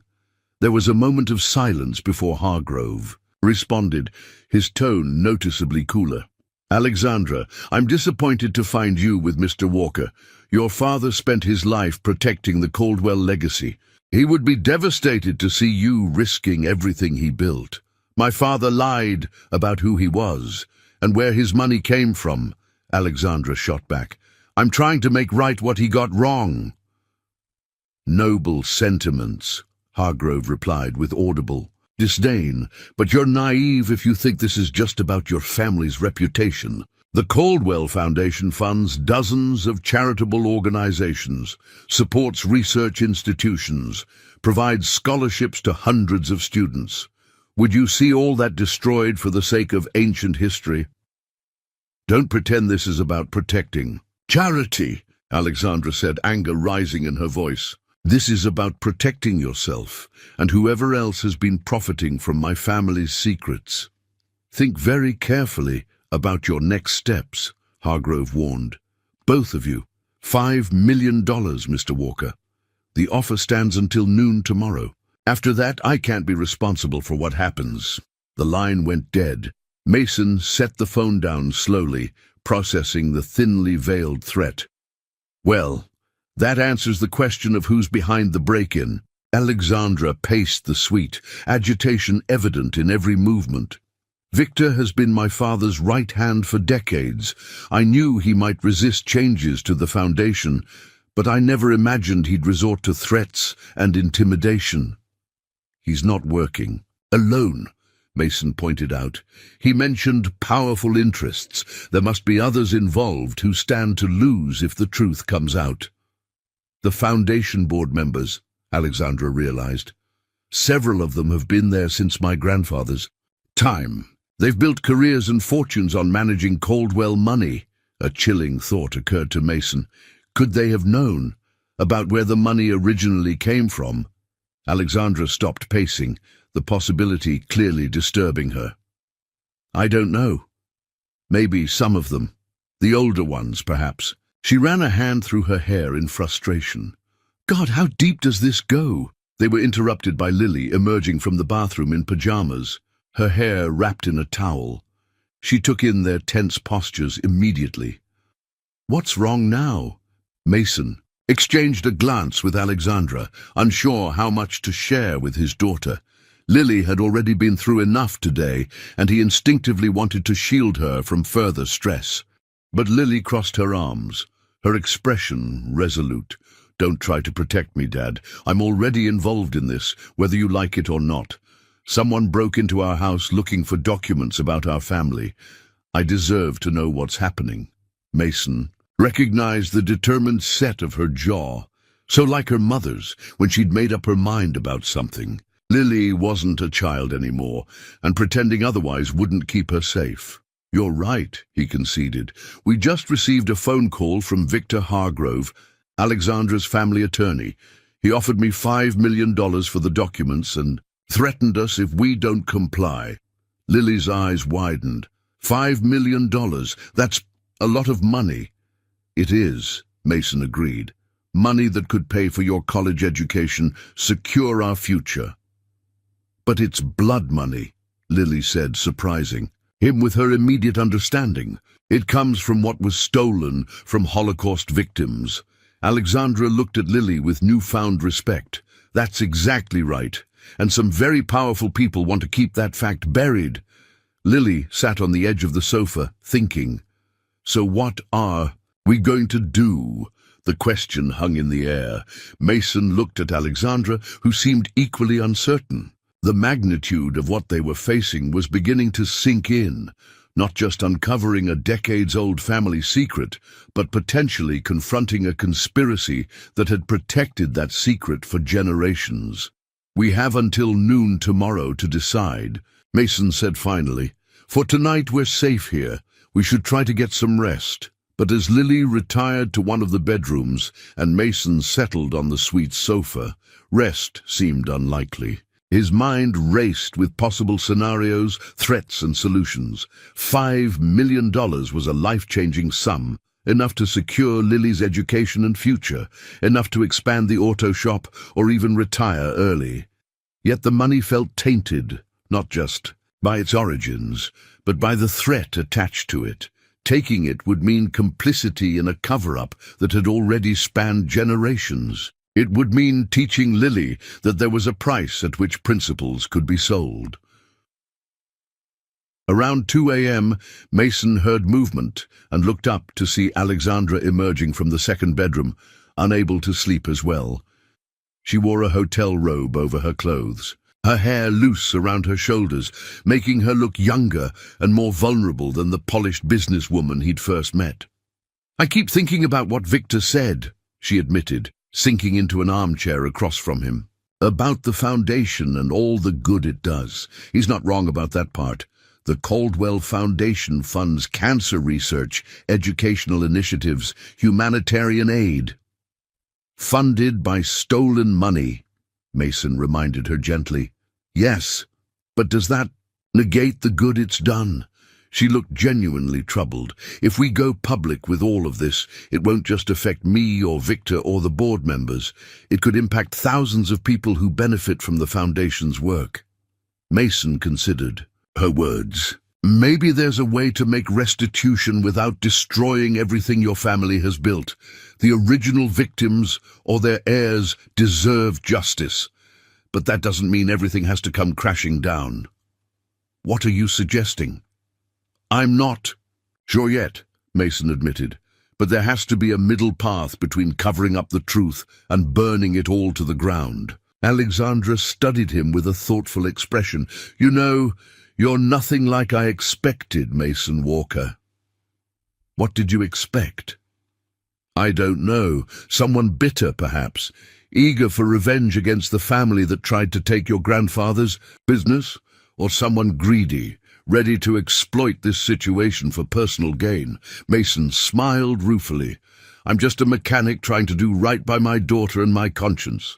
Same as you, in your own way." As they sat in comfortable silence, both lost in thought, Mason's phone vibrated with an incoming text message. It was from an unknown number. "Not everyone on the Caldwell board supports Hargrove's methods.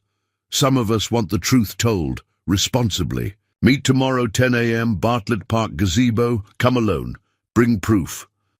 Mason showed the message to Alexandra, whose brow furrowed in confusion. Who could that be?" "Margaret Whitfield," she said after a moment's consideration. "She's been on the Foundation board for over 30 years. My father trusted her completely." Alexandra looked genuinely hopeful for the first time since Hargrove's call. "If Margaret is reaching out, there may be allies we haven't considered." Mason wasn't as optimistic. "Or it could be a trap to get us away from the security here." "Margaret. Wouldn't do that, Alexandra insisted. She was always kind to me, even when my father was at his most difficult. If she's offering help, we should at least hear what she has to say. Mason hesitated, torn between cautious pessimism and the need for allies in what was clearly becoming a dangerous situation. I'll meet with her, he decided, but you should stay here with Lily where it's safe. Alexandra shook her head firmly. No. If this is legitimate, I need to be there. Margaret respects me. She's more likely to be helpful if I'm present. And if it's not legitimate, we'd both be walking into a trap. Mason's voice hardened. I'm not risking that. Not when Lily could be left alone. The tension between them was interrupted by Lily's voice from the hallway. I'm not a child who needs a babysitter, Dad. Mason turned to find his daughter standing there, clearly having overheard their conversation. How long have you been listening? Long enough, Lily replied, stepping fully into the room. And I think you're both missing the obvious solution. Alexandra raised an eyebrow. Which is? We all go, Lily stated simply, in a public park in broad daylight with the security guards watching from a distance. Strength in numbers, plus you'll have backup if something goes wrong. Mason started to object, but Lily continued, Dad, I'm already involved in this, whether you like it or not. Someone broke into our house today looking for documents about our family. Hiding me away isn't going to change that. Alexandra looked impressed. She makes a compelling argument, Mason sighed, recognizing the determined set of Lily's jaw that signaled she wouldn't be swayed. Fine, but you stay with the security detail, at a safe distance. Deal, Lily agreed, though her smile suggested she considered this a significant victory. As the three of them finalized plans for the morning meeting, Mason couldn't shake the feeling that they were standing on the edge of something momentous, a convergence of past and present that would irrevocably change all their lives. Whatever Margaret Whitfield had to share could either provide a path forward or plunge them deeper into danger. Either way, there would be no going back to the simple life he'd known just 2 days ago, when his biggest concern had been how to afford Lily's college applications and fixing the timing chain on a stranger's Range Rover. Bartlett Park sat at the geographical center of Riverdale, a green oasis amid the town's modest commercial district. At 9:45 a.m., Mason parked his truck in the nearly empty lot, scanning the surrounding area for anything suspicious. Alexandra sat beside him in the passenger seat, while Lily occupied the back, uncharacteristically quiet since they'd left the hotel. Wilson and Reyes are in position, Alexandra said, checking her phone. One at the north entrance, one near the playground with sight lines to the gazebo. Mason nodded, impressed by her thoroughness. In the hours since Hargrove's threatening call, Alexandra had transformed from a businesswoman seeking family truth to a strategist preparing for conflict. It was yet another dimension to this woman who continued to surprise him. Remember, he said, turning to Lily, you stay at least 50 yards back near Wilson. At the first sign of trouble, you go with him. No arguments. Lily rolled her eyes but nodded. Yes, Dad.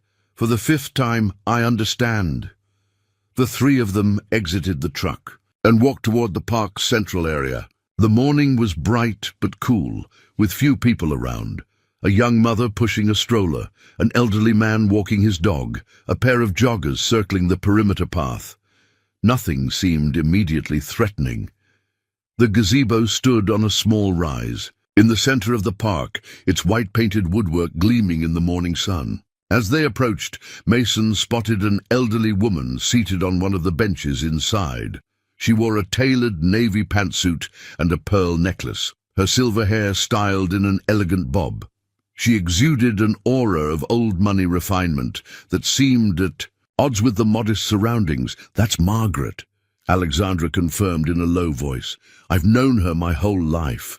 Mason nodded to Lily, who reluctantly peeled off toward a bench near the playground where Wilson sat pretending to read a newspaper. Once she was safely positioned, Mason and Alexandra continued toward the gazebo. Margaret Whitfield noticed their approach, her posture straightening imperceptibly. As they climbed the gazebo steps, she offered a tight smile. "Alexandra, dear, and you must be Mr. Walker."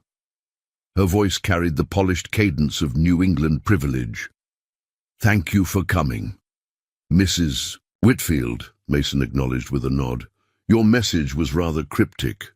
"Necessarily so," she replied. "Please, sit. We don't have much time." They took seats opposite her on the curved bench. Mason positioned himself to maintain a clear view of Lily and the park entrances. "How much do you know?" Margaret asked, her gaze shifting between them. "About Heinrich Kaltenbach becoming Henry Caldwell, about the Nazi-looted assets that built the Caldwell fortune, about Jacob Walker's role in covering it up." Alexandra's voice held a challenging edge. "We know enough."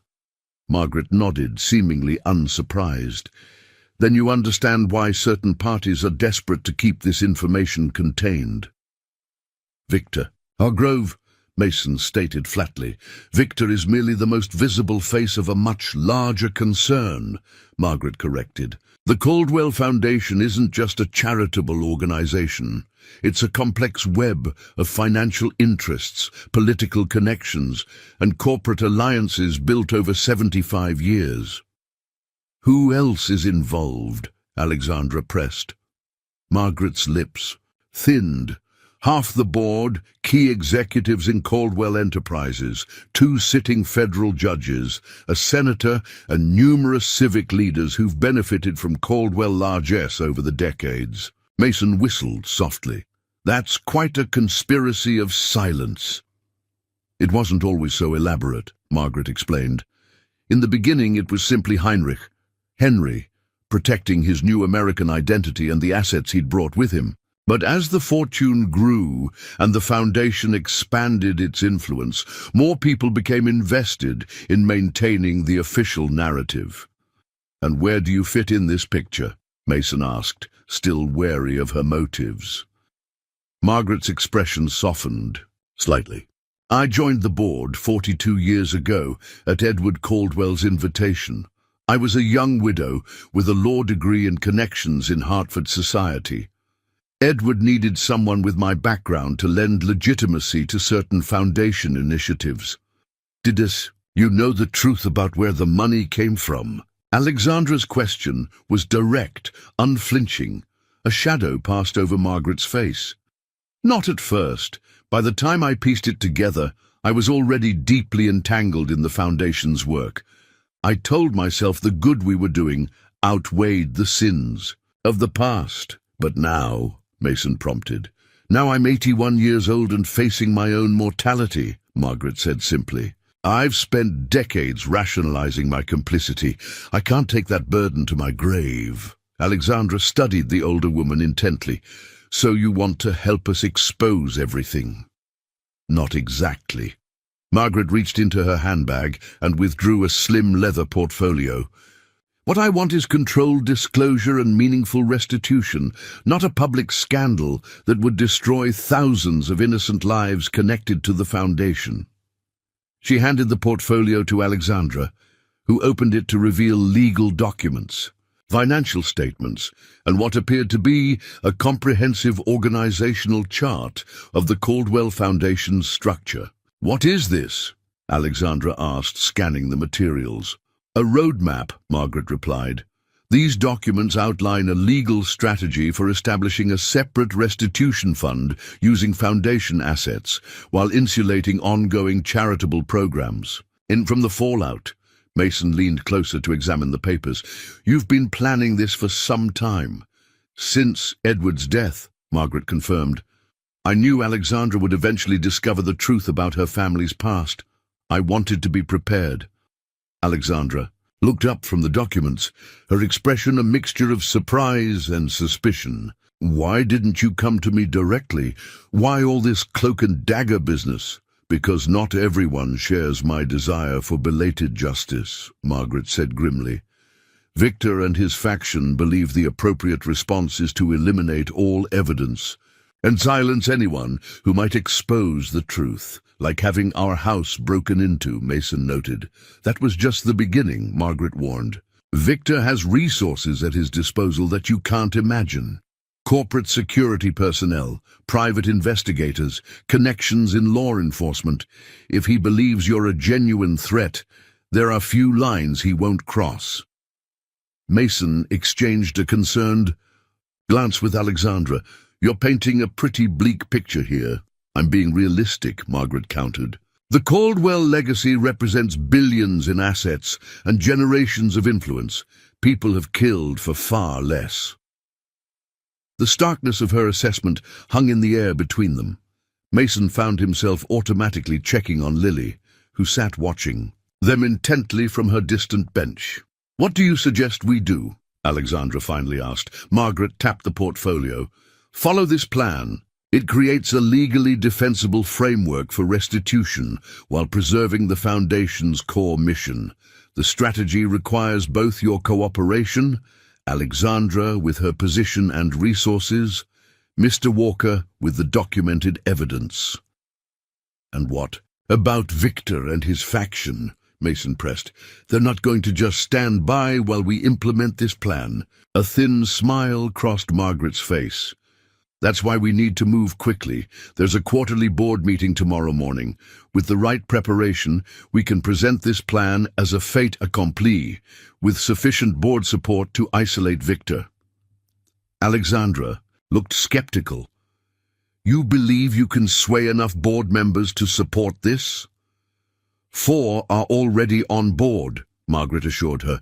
With your vote and mine, that gives us a majority. But we need the documentation to make the case compelling enough that the others won't fight it.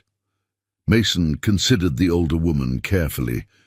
Her story seemed plausible, her plan thoughtfully constructed. Yet something nagged at him.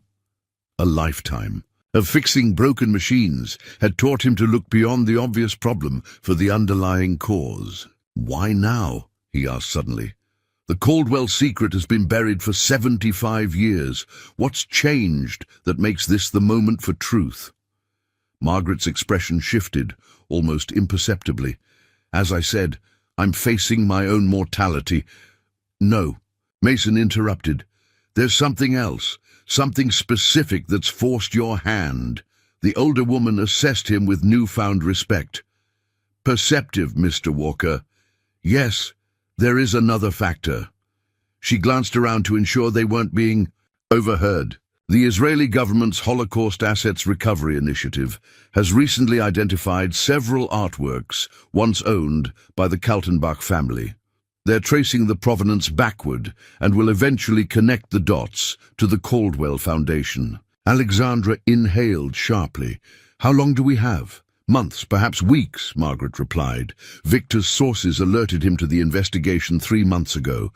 That's when the faction split formed on the board, those like myself who advocate for proactive disclosure and restitution versus those who prefer more aggressive countermeasures. The pieces were falling into place for Mason. So, Victor's desperation to get the Walker documents isn't just about protecting the past. It's about preventing evidence that could support this Israeli investigation. Precisely, Margaret confirmed. Your grandfather's documentation provides the missing link that could definitively prove the connection between Heinrich Kaltenbach and Henry Caldwell, between looted assets and the Caldwell fortune. Alexandra was already leafing through Margaret's portfolio, her business acumen engaged. This plan is comprehensive. Specialized legal structures, financial mechanisms I've never seen before. I've had help, Margaret admitted. Discreet experts with experience in Holocaust asset restitution cases. The goal is to make this right without destroying everything the Foundation has built. Mason remained cautious.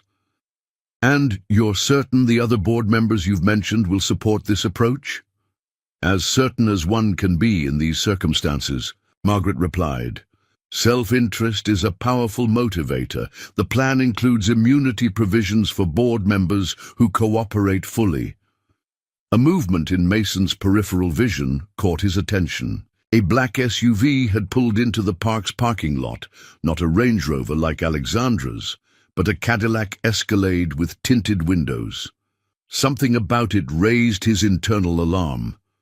"We may have company," he muttered, nodding subtly toward the vehicle. Margaret followed his gaze and tensed visibly.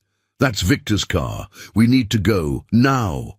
Alexandra gathered the portfolio as Mason scanned for Lily, relieved to see Wilson already moving to her side, his casual demeanor replaced by alert professionalism. "Take these," Margaret said urgently, pressing a USB drive and a business card into Alexandra's hand. The drive contains digital copies of everything in the portfolio, plus meeting minutes that demonstrate Victor's awareness of the Foundation's origins.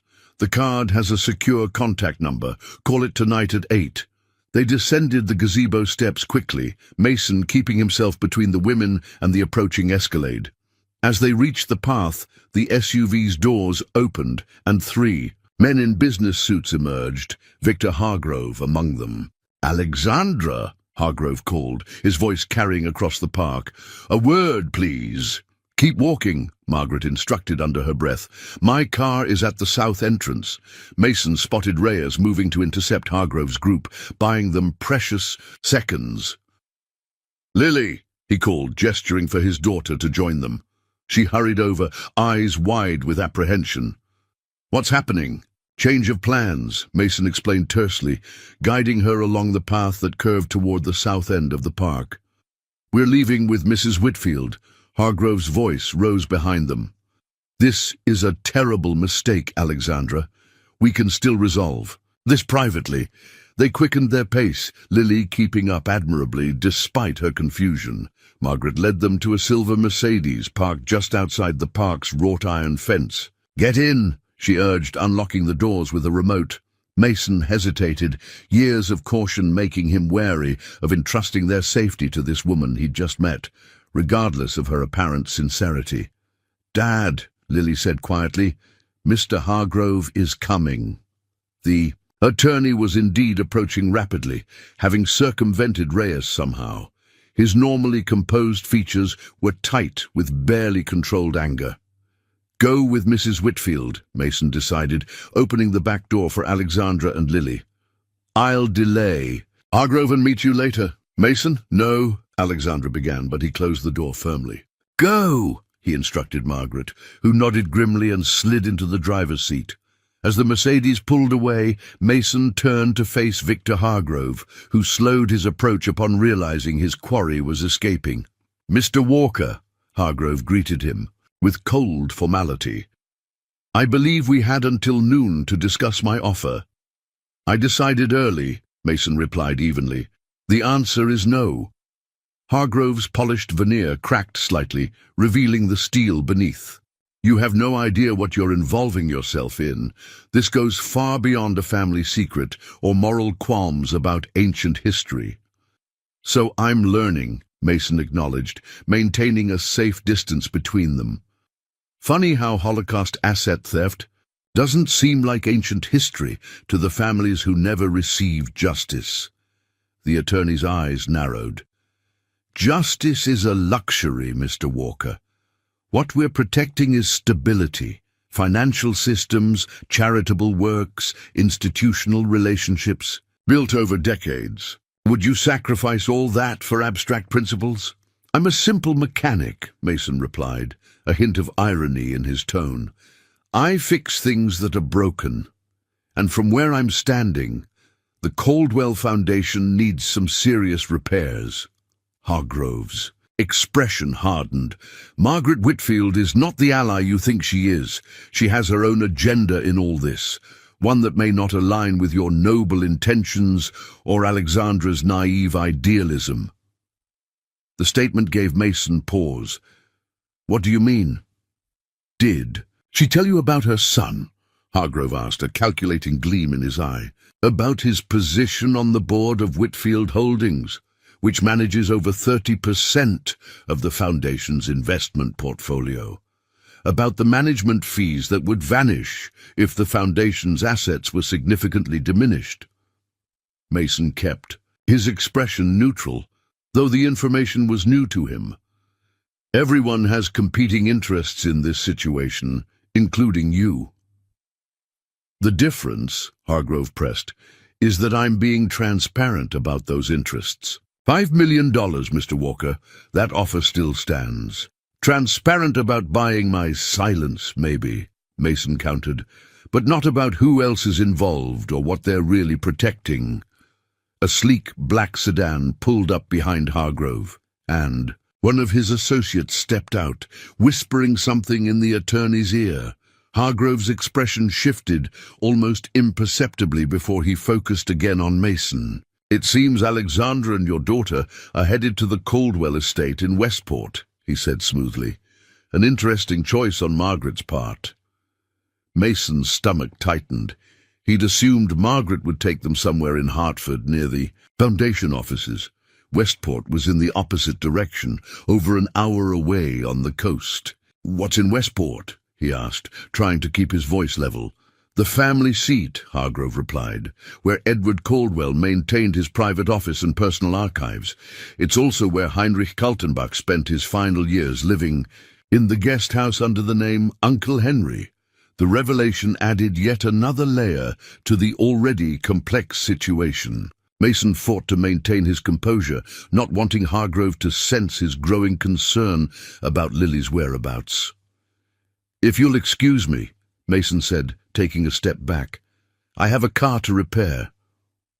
Alexandra's Range Rover? Hargrove smiled thinly. "Already taken care of.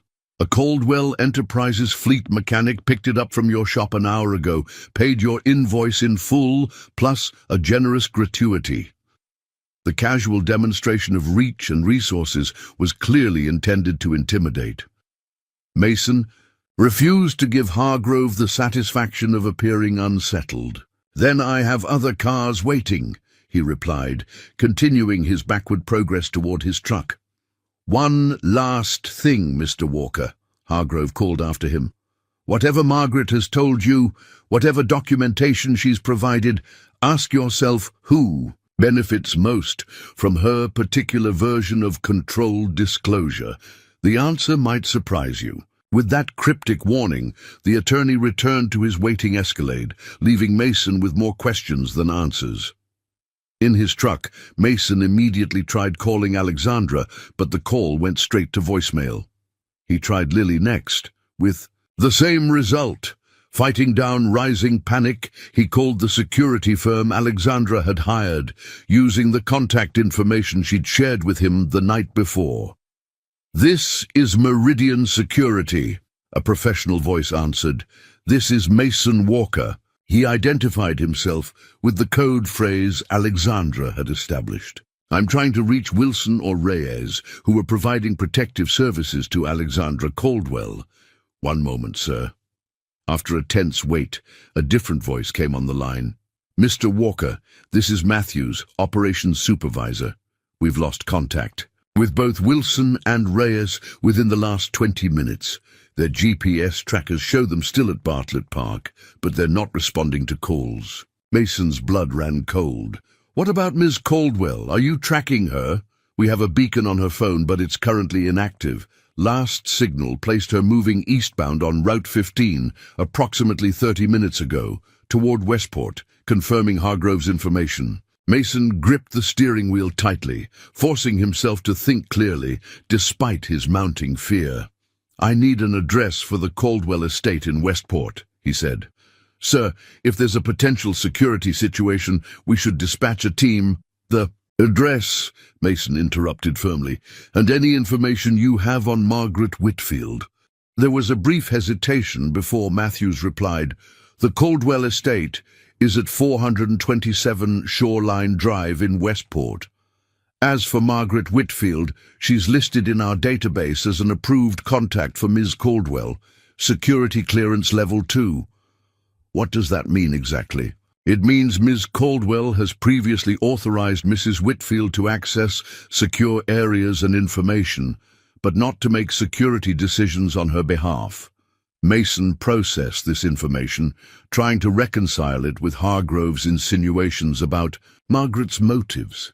Both Hargrove and Margaret clearly had their own agendas, but which one posed the greater threat to Alexandra and Lily? "Sir," Matthews continued, "I've dispatched a team to investigate Wilson and Rhea's status, and another to the Westport address. They'll be there in approximately 45 minutes. "I'll be there sooner," Mason replied, starting his truck. "And, Matthews, if anyone from Caldwell Enterprises or someone named Victor Hargrove contacts your firm, tell them nothing." "Understood, sir." As Mason pulled onto the highway toward Westport, his mind raced through possible scenarios.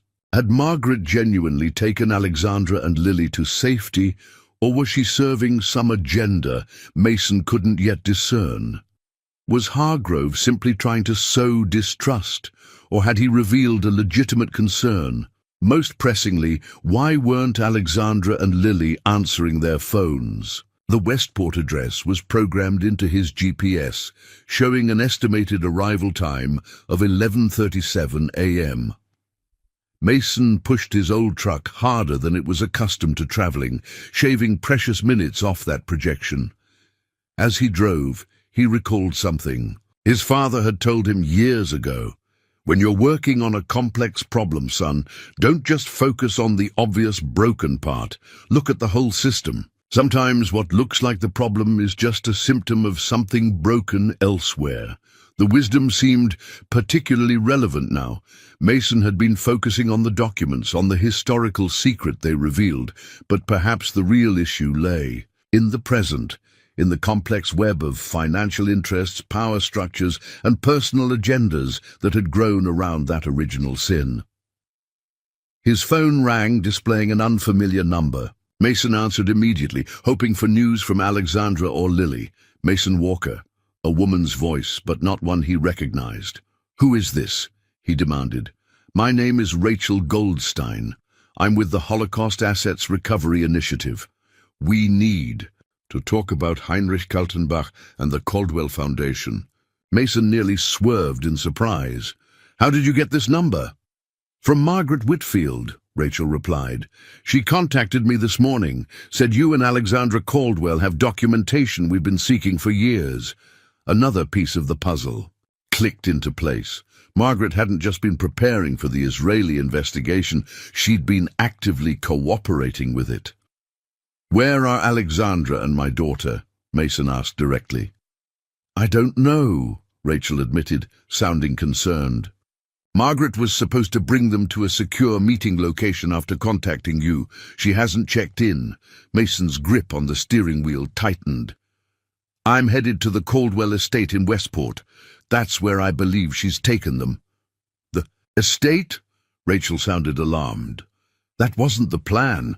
Our meeting was arranged at our legal team's offices in New Haven." The divergence confirmed Mason's growing suspicion that something had gone very wrong. "How quickly can you get to Westport?" "I'm in New Haven now. I can be there in 30 minutes. "Meet me at 427 Shoreline Drive," Mason instructed. "And Ms. Goldstein, bring whatever authorities you can trust. I think my daughter and Alexandra Caldwell may be in danger." As he ended the call, Mason pressed harder on the accelerator, pushing his truck to its limits. The coastline was now visible in the distance, the exclusive enclave of Westport drawing closer with each passing minute. Whatever was waiting for them at the Caldwell estate, Mason was determined to face it head-on. Lily and Alexandra's safety depended on it, and perhaps, in some cosmic balance of justice, so did the ghosts of the past that had set this whole chain of events in motion. The Caldwell estate loomed against the coastline like something from another era, a sprawling colonial revival mansion surrounded by manicured gardens and a stone wall that separated it from neighboring properties. As Mason approached the ornate iron gates, he was struck by the stark contrast between this world of privilege and his modest life in Riverdale. The gates stood partially open, an immediate red flag. Mason slowed his truck, scanning for any sign of Margaret's silver Mercedes or security personnel. Finding neither, he cautiously drove through the entrance and up the curved driveway, gravel crunching beneath his tires. He parked behind a hedge that offered some concealment, then checked his phone. Still no response from Alexandra or Lily, and Rachel Goldstein had texted that she was 15 minutes away. Mason debated waiting for her, but quickly dismissed the idea. Every moment his daughter remained unaccounted for felt like an eternity. The mansion's front door was unlocked, another warning sign. Mason entered silently, finding himself in a grand foyer with a sweeping staircase and crystal chandelier. The house was eerily quiet, the kind of pristine silence that spoke of wealth and absence. "Lily?" he called, his voice echoing through the space. "Alexandra?" No response. Mason moved deeper into the house, passing through formal rooms filled with antiques and artwork that now took on a sinister significance given what he knew about the Caldwell fortune's origins. He found himself cataloguing pieces that might have been looted. A gilt-framed landscape, a porcelain collection, silver candelabras bearing ornate monograms. A sound from the rear of the house drew his attention. The faint murmur of voices. Mason followed it through a sun-filled conservatory to a set of French doors that opened onto a stone terrace overlooking Long Island Sound. Through the glass, he could see 4 figures, Alexandra and Lily seated at an outdoor table, with Margaret standing nearby. The 4th person was an elderly man in a wheelchair, whose frail appearance contrasted with his alert, piercing gaze. They appeared to be engaged in intense conversation, with no signs of immediate danger. Mason pushed open the doors, and all 4 heads turned toward him. "Dad!" Lily jumped up, relief flooding her features. "Mason!" Alexandra echoed, equally relieved. "Thank God you're here." Margaret looked unsurprised, almost as if she'd been expecting him. "Mr. Walker, please join us. We've been having a most enlightening conversation." The elderly man studied Mason with unnerving intensity. "So, you're Jacob's grandson," he said, his voice surprisingly strong, despite his fragile appearance. "There's a resemblance." Mason moved protectively to Lily's side. "Who are you?" "This is Richard Caldwell," Margaret explained, "Edward's younger brother. He's been living in the guest house since his retirement 20 years ago." The name triggered no immediate recognition for Mason, neither his father's letter nor his grandfather's. Journals had mentioned a second Caldwell brother. "Richard is actually Heinrich Kaltenbach, Jr., Alexandra added, watching Mason's reaction carefully. Edward wasn't the only child who came to America after the war. The revelation landed like a physical blow. Heinrich had 2 sons. Richard nodded slowly. "My brother Eric, who became Edward, was 10 when we left Germany.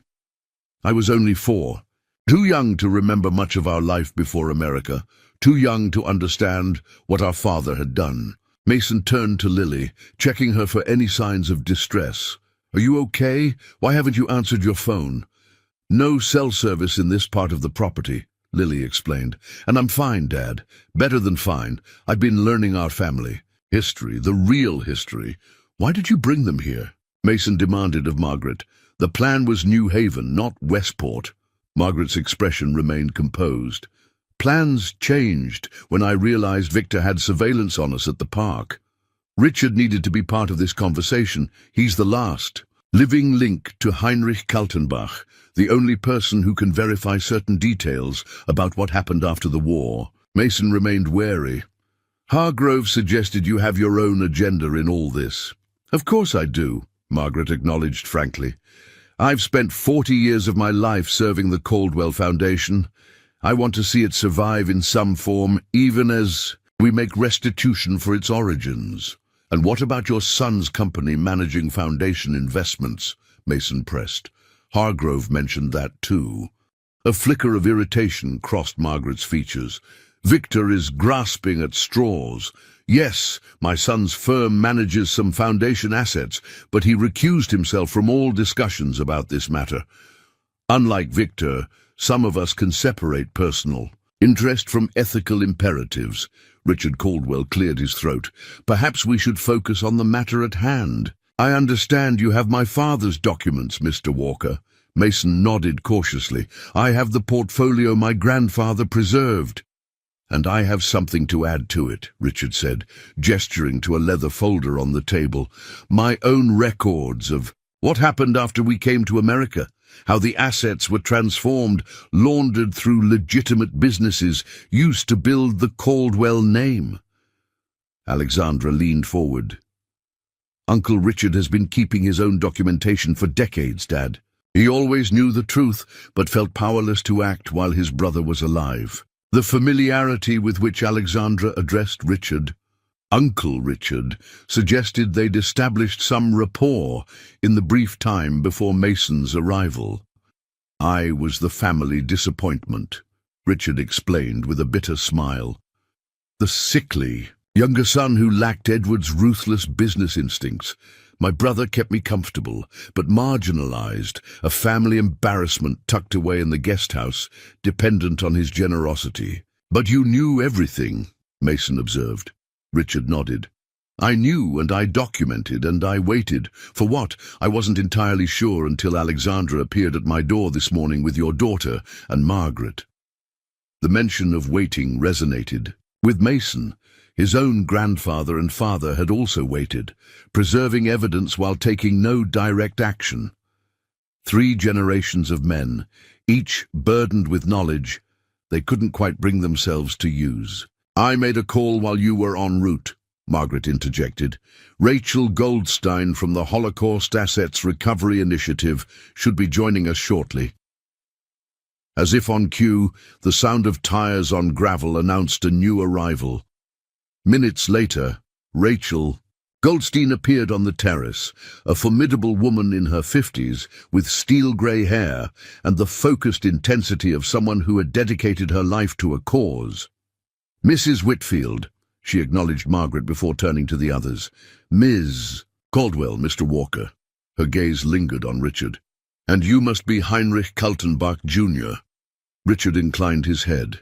I've gone by Richard Caldwell for 75 years, but yes, Rachel set her briefcase on the table. I've been tracking your father's activities for over a decade, Mr. Caldwell. The Goldstein family collection was among those looted by the Reich's art appropriation programs. 3 paintings that once hung in my grandfather's home in Vienna ended up in the Kaltenbach inventory. The personal connection added yet another dimension to the already complex situation. This wasn't merely about abstract justice or financial restitution. It was about real families whose lives and legacies had been shattered. Show them, Richard instructed Margaret, who opened her laptop and turned it to face the group. On the screen appeared a secure document-sharing platform containing hundreds of files, financial records, property deeds, provenance documentation, for artwork and valuables, correspondence between Heinrich Kaltenbach and various officials in post-war Germany and America. This is everything, Margaret explained. Richard has been digitizing his records for years. Combined with the Walker documents and the Foundation's own archives, we now have a complete picture of the assets that formed the basis of the Caldwell fortune. Rachel studied the screen with professional focus. This is extraordinary. We've been piecing this together for years, but there were always missing links. And now, Mason asked, what happens with all this information? Alexandra straightened her shoulders, a new resolve evident in her posture. Now we do what should have been done decades ago. We create a comprehensive restitution program, identifying the original owners or their descendants wherever possible. The Foundation will survive, Margaret added, but in a transformed state. Its mission will explicitly include Holocaust education and justice initiatives funded by legitimately acquired assets. Richard nodded slowly.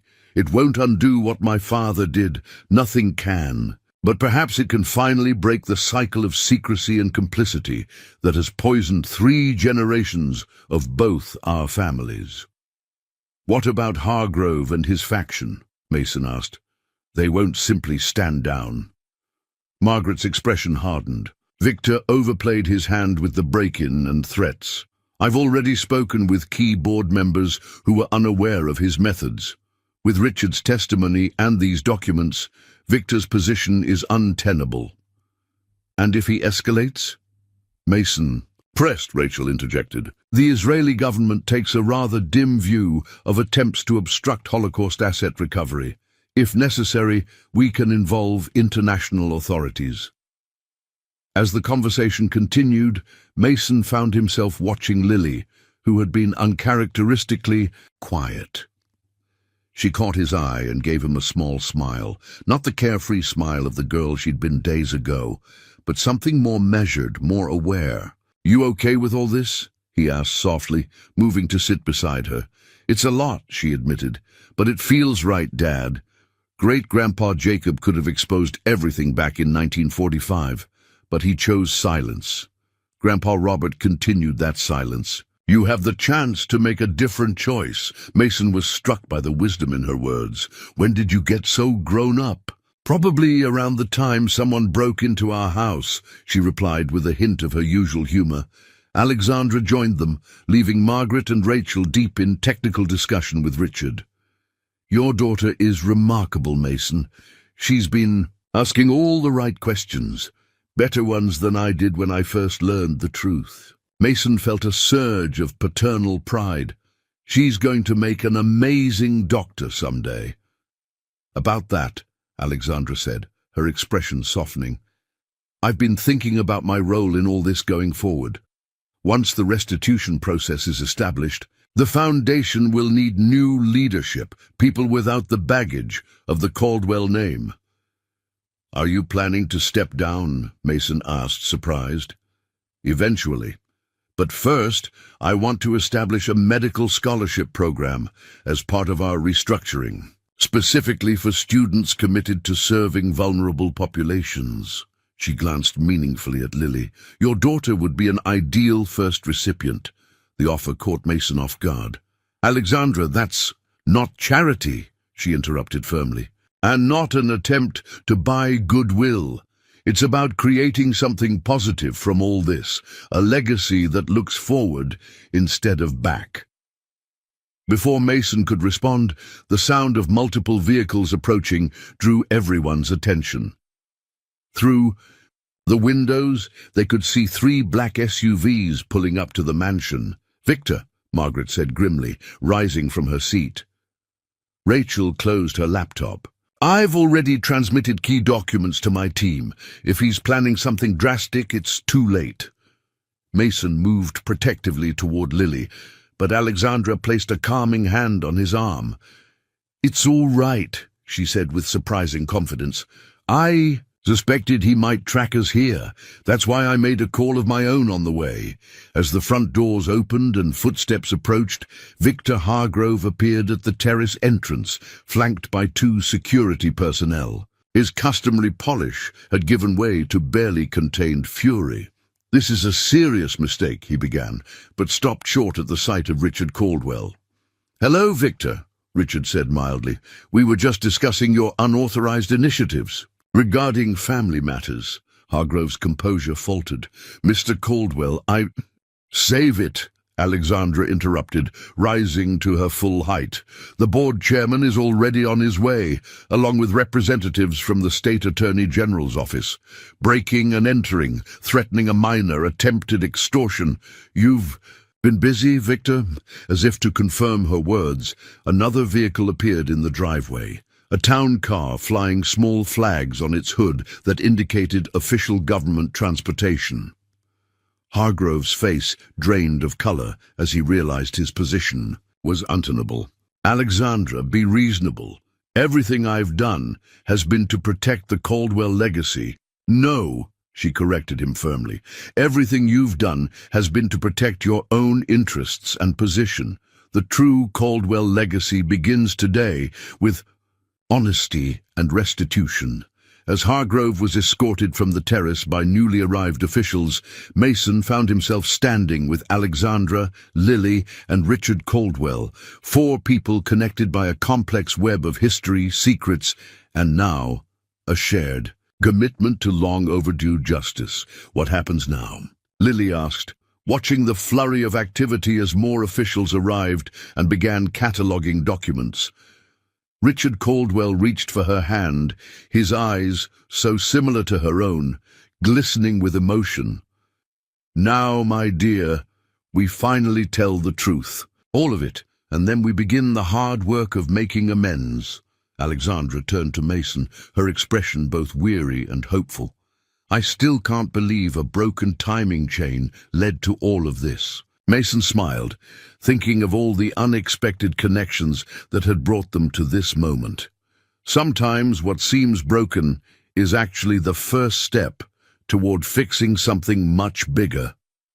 As the sun began to set over Long Island Sound, casting golden light across the terrace, Mason felt the weight of 3 generations of secrets finally lifting. Whatever challenges lay ahead in implementing the restitution plan, in reshaping the Caldwell Foundation, in integrating these newfound family connections into their lives, they would face them together, with the truth finally in the open where it belonged. In the end, what had begun with a wealthy woman's broken SUV